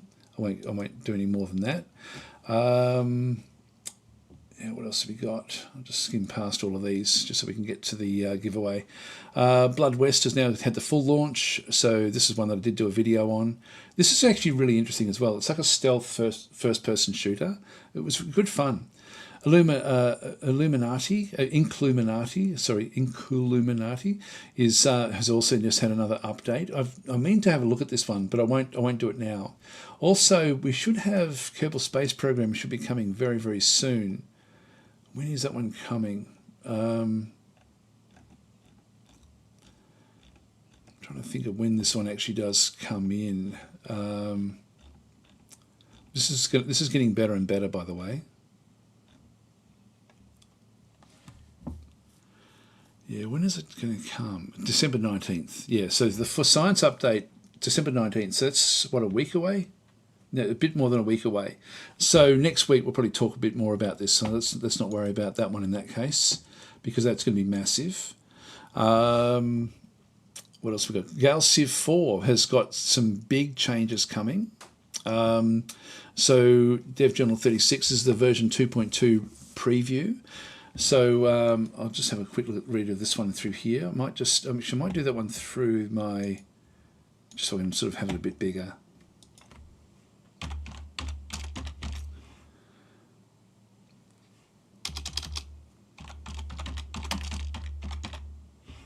Civilizations 4, there we are. Okay, so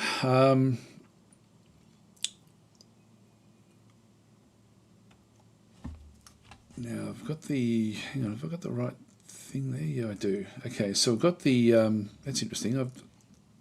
These are all, okay, these are coming. All right, this is interesting. I didn't realize that they've actually put all of the DLCs out like this. So this is what's coming. Actually, this is actually going to be worth having a bit of a look at. So there's a whole lot of different things coming in version 2.2. So this is coming, in fact, this has just been released right now, actually.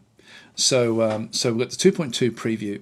So we've been working on the Galciv 2.2, Galciv 4 2.2, which is the tentatively calling ethnologies. So branch of anthropology, different peoples and even species. Okay, so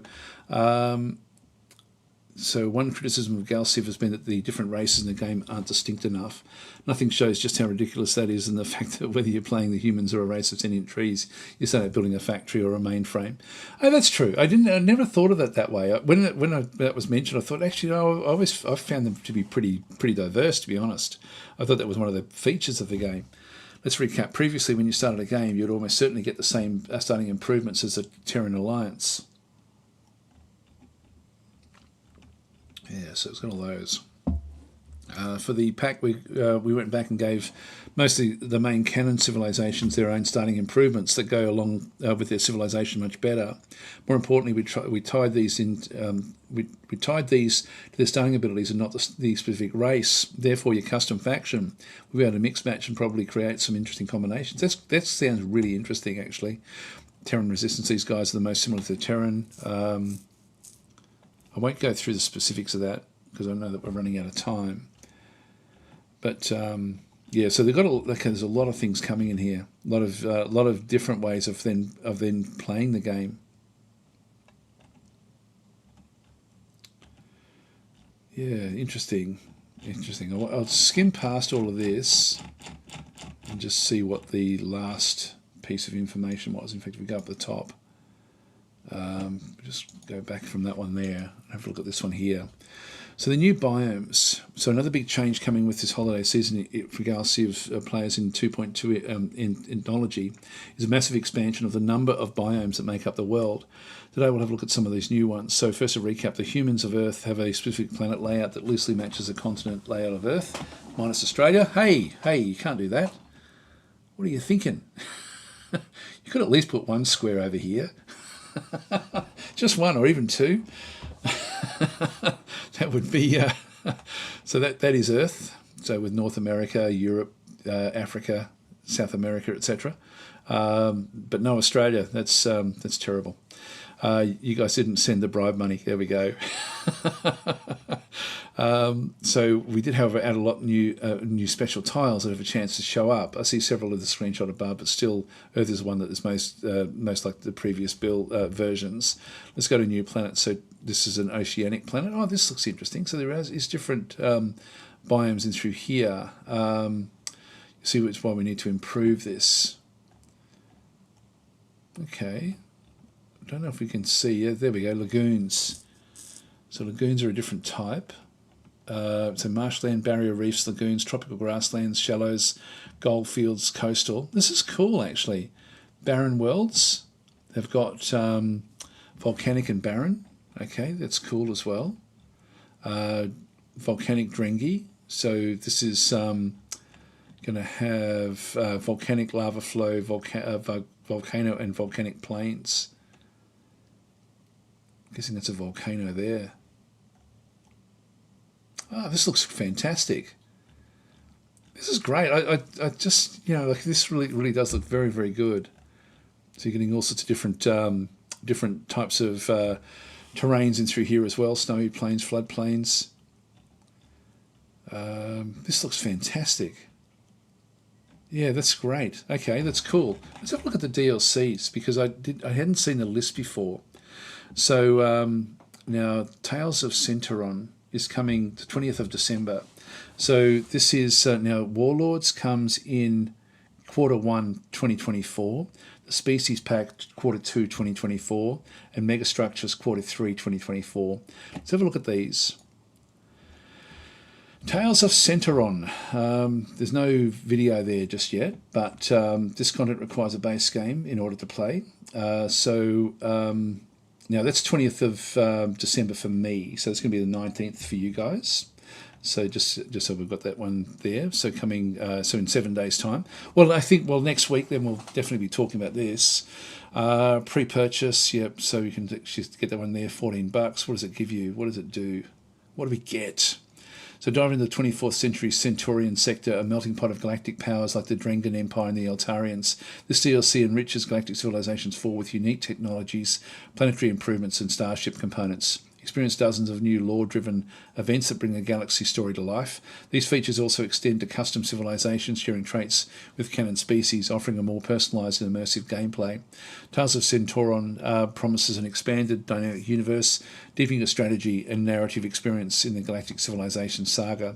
So it sounds like it's sort of more of the event type stuff will possibly be sort of then done. Yeah, this is just going back to the base one there. You can get the bundle there pretty cheaply. When does that expire? Not sure when that expires, if it expires. So let's just go back and have a look at Warlords, which comes after that one. This one does sound interesting. So Warlords expansion revolutionises combat in Galactic Civilizations IV, offering players the ability to craft their own military doctrines. These doctrines dictate ship behaviour in combat. Great! Yay!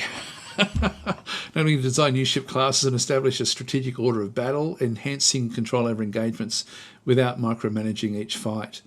Warlords introduces War Aims, a feature. Oh, this sounds fantastic. Allowing you to define specific victory conditions and engage in wars with limited objectives, whether it's demolishing starbases or capturing planets. Oh, this sounds fantastic. God, this is going to revolutionise the game. Absolutely revolutionise it.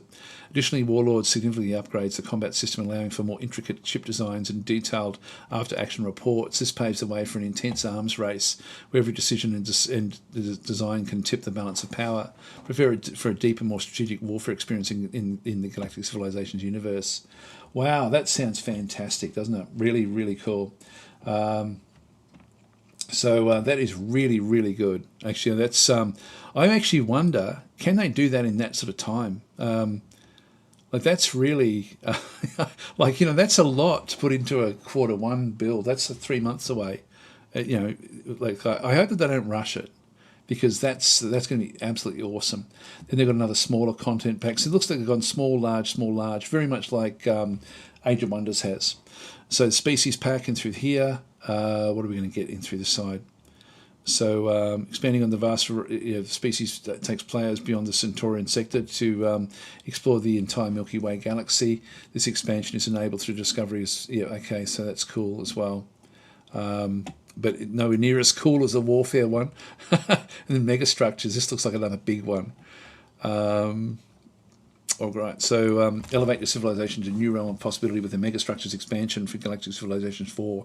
This expansion allows your civilization to enhance to a Type 2 status, harnessing the power of stars to construct awe-inspiring megastructures on an unimaginable scale. In this expansion, stars transform into a critical strategic resource, utilise their immense energy to build a variety of megastructures, from energy-harvesting Dyson spheres to... Oh, wow, people have actually asked for this. To expansive interstellar gateways, each offering unique benefits and advancing your civilization's capabilities in space. Moreover, the megastructures expansion introduces a layer of strategic depth by differentiating star types. Each type of star, from the fiery red giant to the dense white dwarf, supports distinct improvements. This sounds really, really interesting. It sounds like the thing with this one here is this one sounds like it's more mid-late game, which means that... yeah, it's sort of one of these things where you probably won't see the benefit of it. I sort of hope that there's things where the actual galaxy is seeded with some of these things right from the very, very start. So this would be really, really cool to actually get that one. Yeah, actually, you guys are sort of saying, yeah, sounds like great DLCs. Baron Wells, I'm not... So for feudal lords, there we go, just a joke there.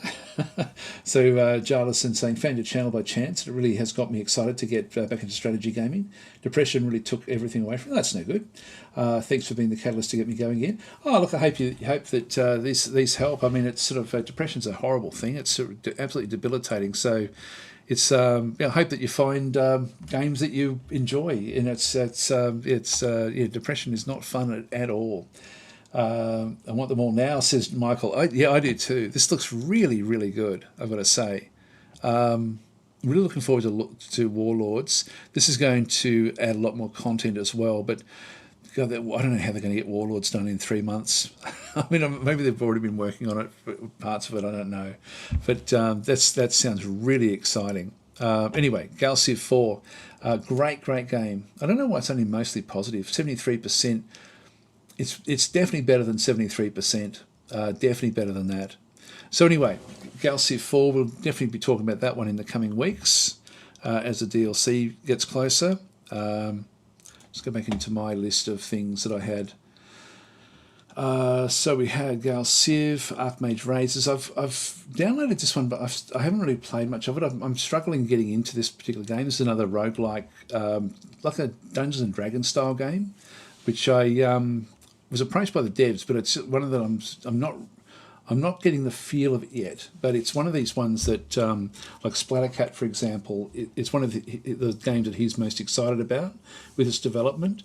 I'm going to persist with it because I do tend to like like when Splattercat plays a game. I tend to like his games a bit like. A few of the other sort of YouTubers as well, like there's a heap of them really, but these sort of games, it looks like it should be. I should be enjoying it more than what I actually am. Stellaris has always got updates, and King Arthur's Legion. So King Arthur's, we spoke about King Arthur last week. Anyway, guys, I think it might be time for the giveaway. So again, we're going to be playing Necesse in through this other side. I'll just go back into here so you can see it. Again,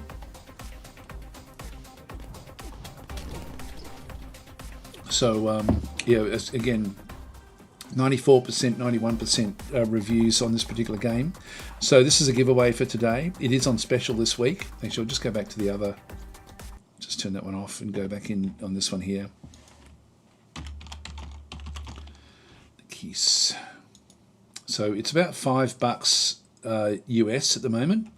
And it's really, really different, as you can sort of... I might even play this so you can sort of see the video in all its glory.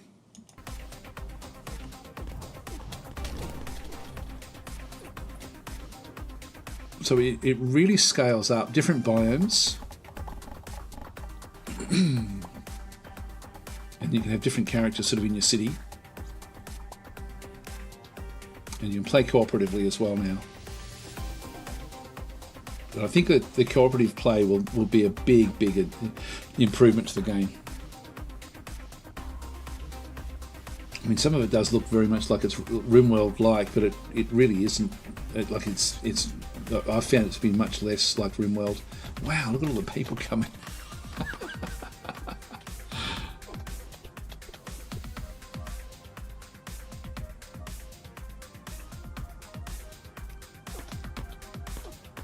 It's vampires.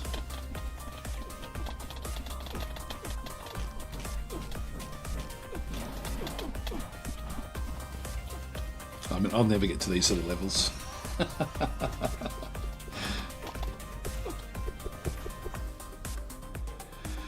So there it is, Necesse, which is again a game that you can get lost in that one. It's a game that once I start playing this one, I can play it for an immense amount of time, and just it's actually very forgiving as well. So it looks like Terraria. Well, Terraria, yeah, and Starbound, those sort of games. It is a very much like Terraria, except that you end up with a bigger type settlement on top. Hi CB, how you going? So guys, what we're going to do, so this is saying I'm going to buy Gal Civ 4 during the winter sale. Technically I already have it on Epic, the crappy version. I think the Epic version does have all the updates as well. I think you can still get everything from there if you don't mind Epic. I don't particularly like Epic, so I don't tend to use it much. Let's go and get started. So we'll just go to Nightbot. What I'm going to get you guys to do is, when we log in, is to get you to the giveaway. Now I wanted something easy so you don't have to do, so I'm just going to go to keyword. What should we call it? I'll just call it hit, just hit, because Necesse can be a little bit hard to spell.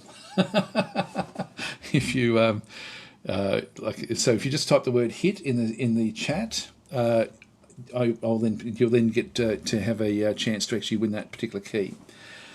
So if whoever does win it, if you can go to daz@daztactic.com and just let me know that you're the winner, and then I can then give you out the key after the marble run. In the meantime, let's just go and open up all the bits and pieces that we require. And just go to recent. There's the marble names. Won't put myself in this one. All right, and what else do we need? Marble. We need the marble run software, of course. Yeah, so just type hit in the chat and you'll be then in the running. And I'll just get it started.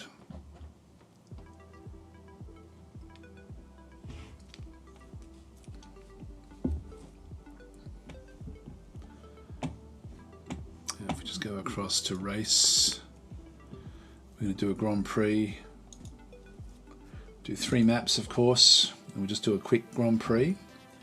I'll let the game. I'll just get a drink of water, and I'll be right back. And then by the time, just keep on typing hit, and then we'll run the competition after that one. Now, Guy Bellaby was also wanted to be in there, didn't he? I'll just remember here to place him in there as well. I'll be right back.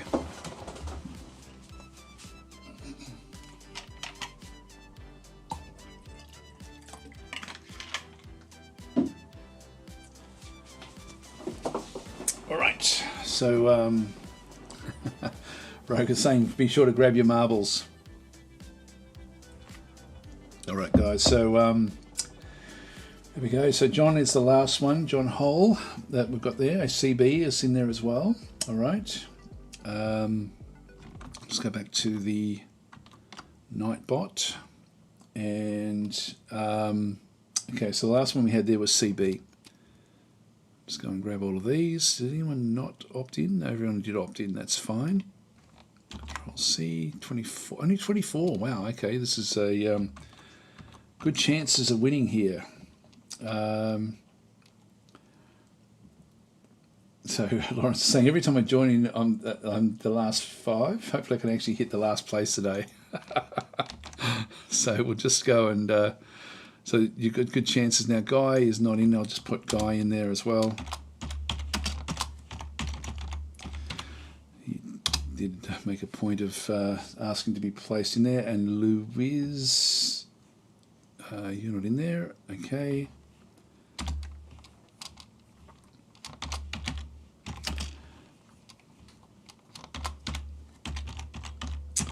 There we go. So we've got 26. Find and replace. It hasn't remembered it.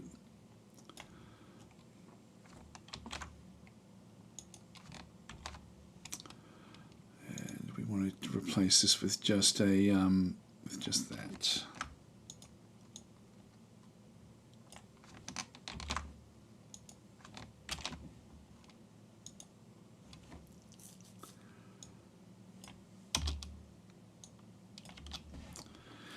All right, okay, so we've got 26 names. That will do us. All right, good luck, guys. We'll just save that. Just come back across. 26. We're going to be playing with bots. Race settings. Use custom names. Add the names. Clear them out. Open up Marvel names. Finish. Done. Okay, so I think we're ready to go. Good luck, guys. So this is for the Necesse key. And we've got to start the quick GP. Don't know which ones we're going to get. This one looks new. I don't think we've played this one before. Start the race. In we go. So we've got very quick Dumerson coming back down. Marco has now hit the lead in through there. Luis has come back in as well. They're the first 2 out. Heaps of people coming back through this other side. Anyone going to fall out here? No, everyone's just straight through. Marco out in the lead there. On the other side we've got Reed, Guy Bellaby, Flackhawk. They're all splitting up nicely now. Dave Flute coming up at the back there, I think. Don't know if anyone's going to fall off this. So Marco, Luis, Dumerson on one side, Reed, Guy Bellaby and Flackhawk on the other side.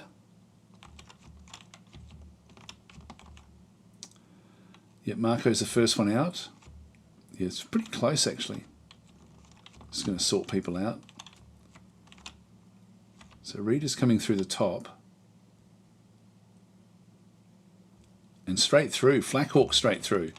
Straight out in front, Guy Bellaby, Dumerson, Lewis, William is back through, Flackhawk straight through there. Miles out in front. Oh, and he's gone. Flackhawk, Dave Flute's gone, Legit Spoon gone, Lucia gone, most people gone. Actually, Michael and Rogue have got through, William Thomas has gotten through, Guy Bellaby, Lewis has got through, Sorbicol. So a lot of people falling off there.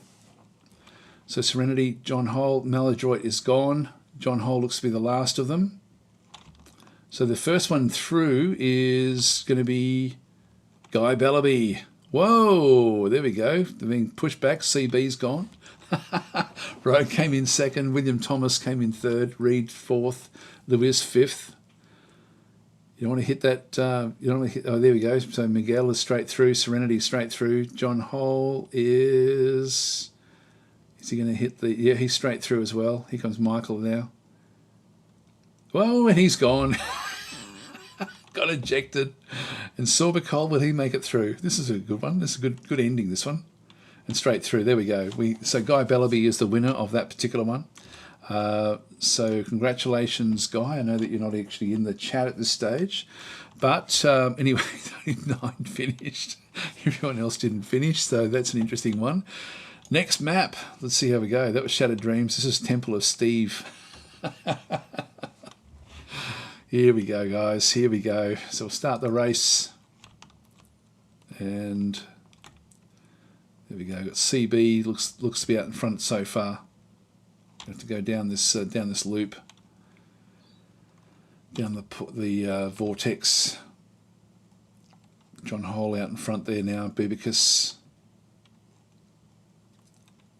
So still John Hole, I think, is the furthest one down. Let's have a bit of a look down the other end. Here he comes. So John Hole, Bubicus, Rogue, Day Flute, CB, Flackhawk. Around the loops, around the S-bends. Still John out in front, only just. Just going to start to get into the various bits and pieces through here. Who's going to be first one through here? It's been a change, so it's now Rogue out in front. Luiz is coming through with a big acceleration. He's now taken the lead from Rogue. Flackhawk, CB, Bubicus coming in behind that one. Backing around. Everyone's taking this this other side. First one through is Luiz, so he's taken the lead there again as well. Flackhawk right behind. Let's see who comes through here. So still Luiz and Flackhawk. Miles out in front of the others. Unless there's some traps. Whoa, straight through. Both of them straight through. The others are all over the place. There's a chance people get knocked off there. Now, this is going to be interesting. It's going to sort people out. You've got to time it just right to get through. So it looks like Flackhawk and Luiz. Who's going to make it down? You don't want to go down at the moment. So Luiz is gone. Flackhawk's in and Serenity's in, actually, and that was a very, very close finish with both of them. Bubicus is in as well. Bubo is in. A lot of other people now falling off the wayside. The others just missed out. CB just made it. Lucia just made it. Okay, this is cool. Dave's in. Legit Spoon's not. Lawrence is in. Will William Thomas make it? Yes, he will. John Hole may not make it. Will Miguel get in? Yes, he will. Miguel's in and John didn't make it there. All right, so final results. Flackhawk was the winner of this one. So Flackhawk, Serenity, Bubicus, Bubo, CB, Lucia, Dave Flute, Lawrence, William and Miguel. So only 10 finished that one. Wow, these have been fairly brutal. So we'll just go to the next one. This is the House of Pain, which sounds even worse. So that was cool, actually. Cool finish. So this got the same sort of start as the other one. Start the race. Give me the first one out at the bottom here. So it's going to be CB and Luiz. And Legit Spoon. So Voodoo Dog's out in front. And Max has now hit the lead by a mile with Lawrence and Flackhawk. If Flackhawk does well here, that'll definitely be the win. Yeah, Max is the only player out in front there.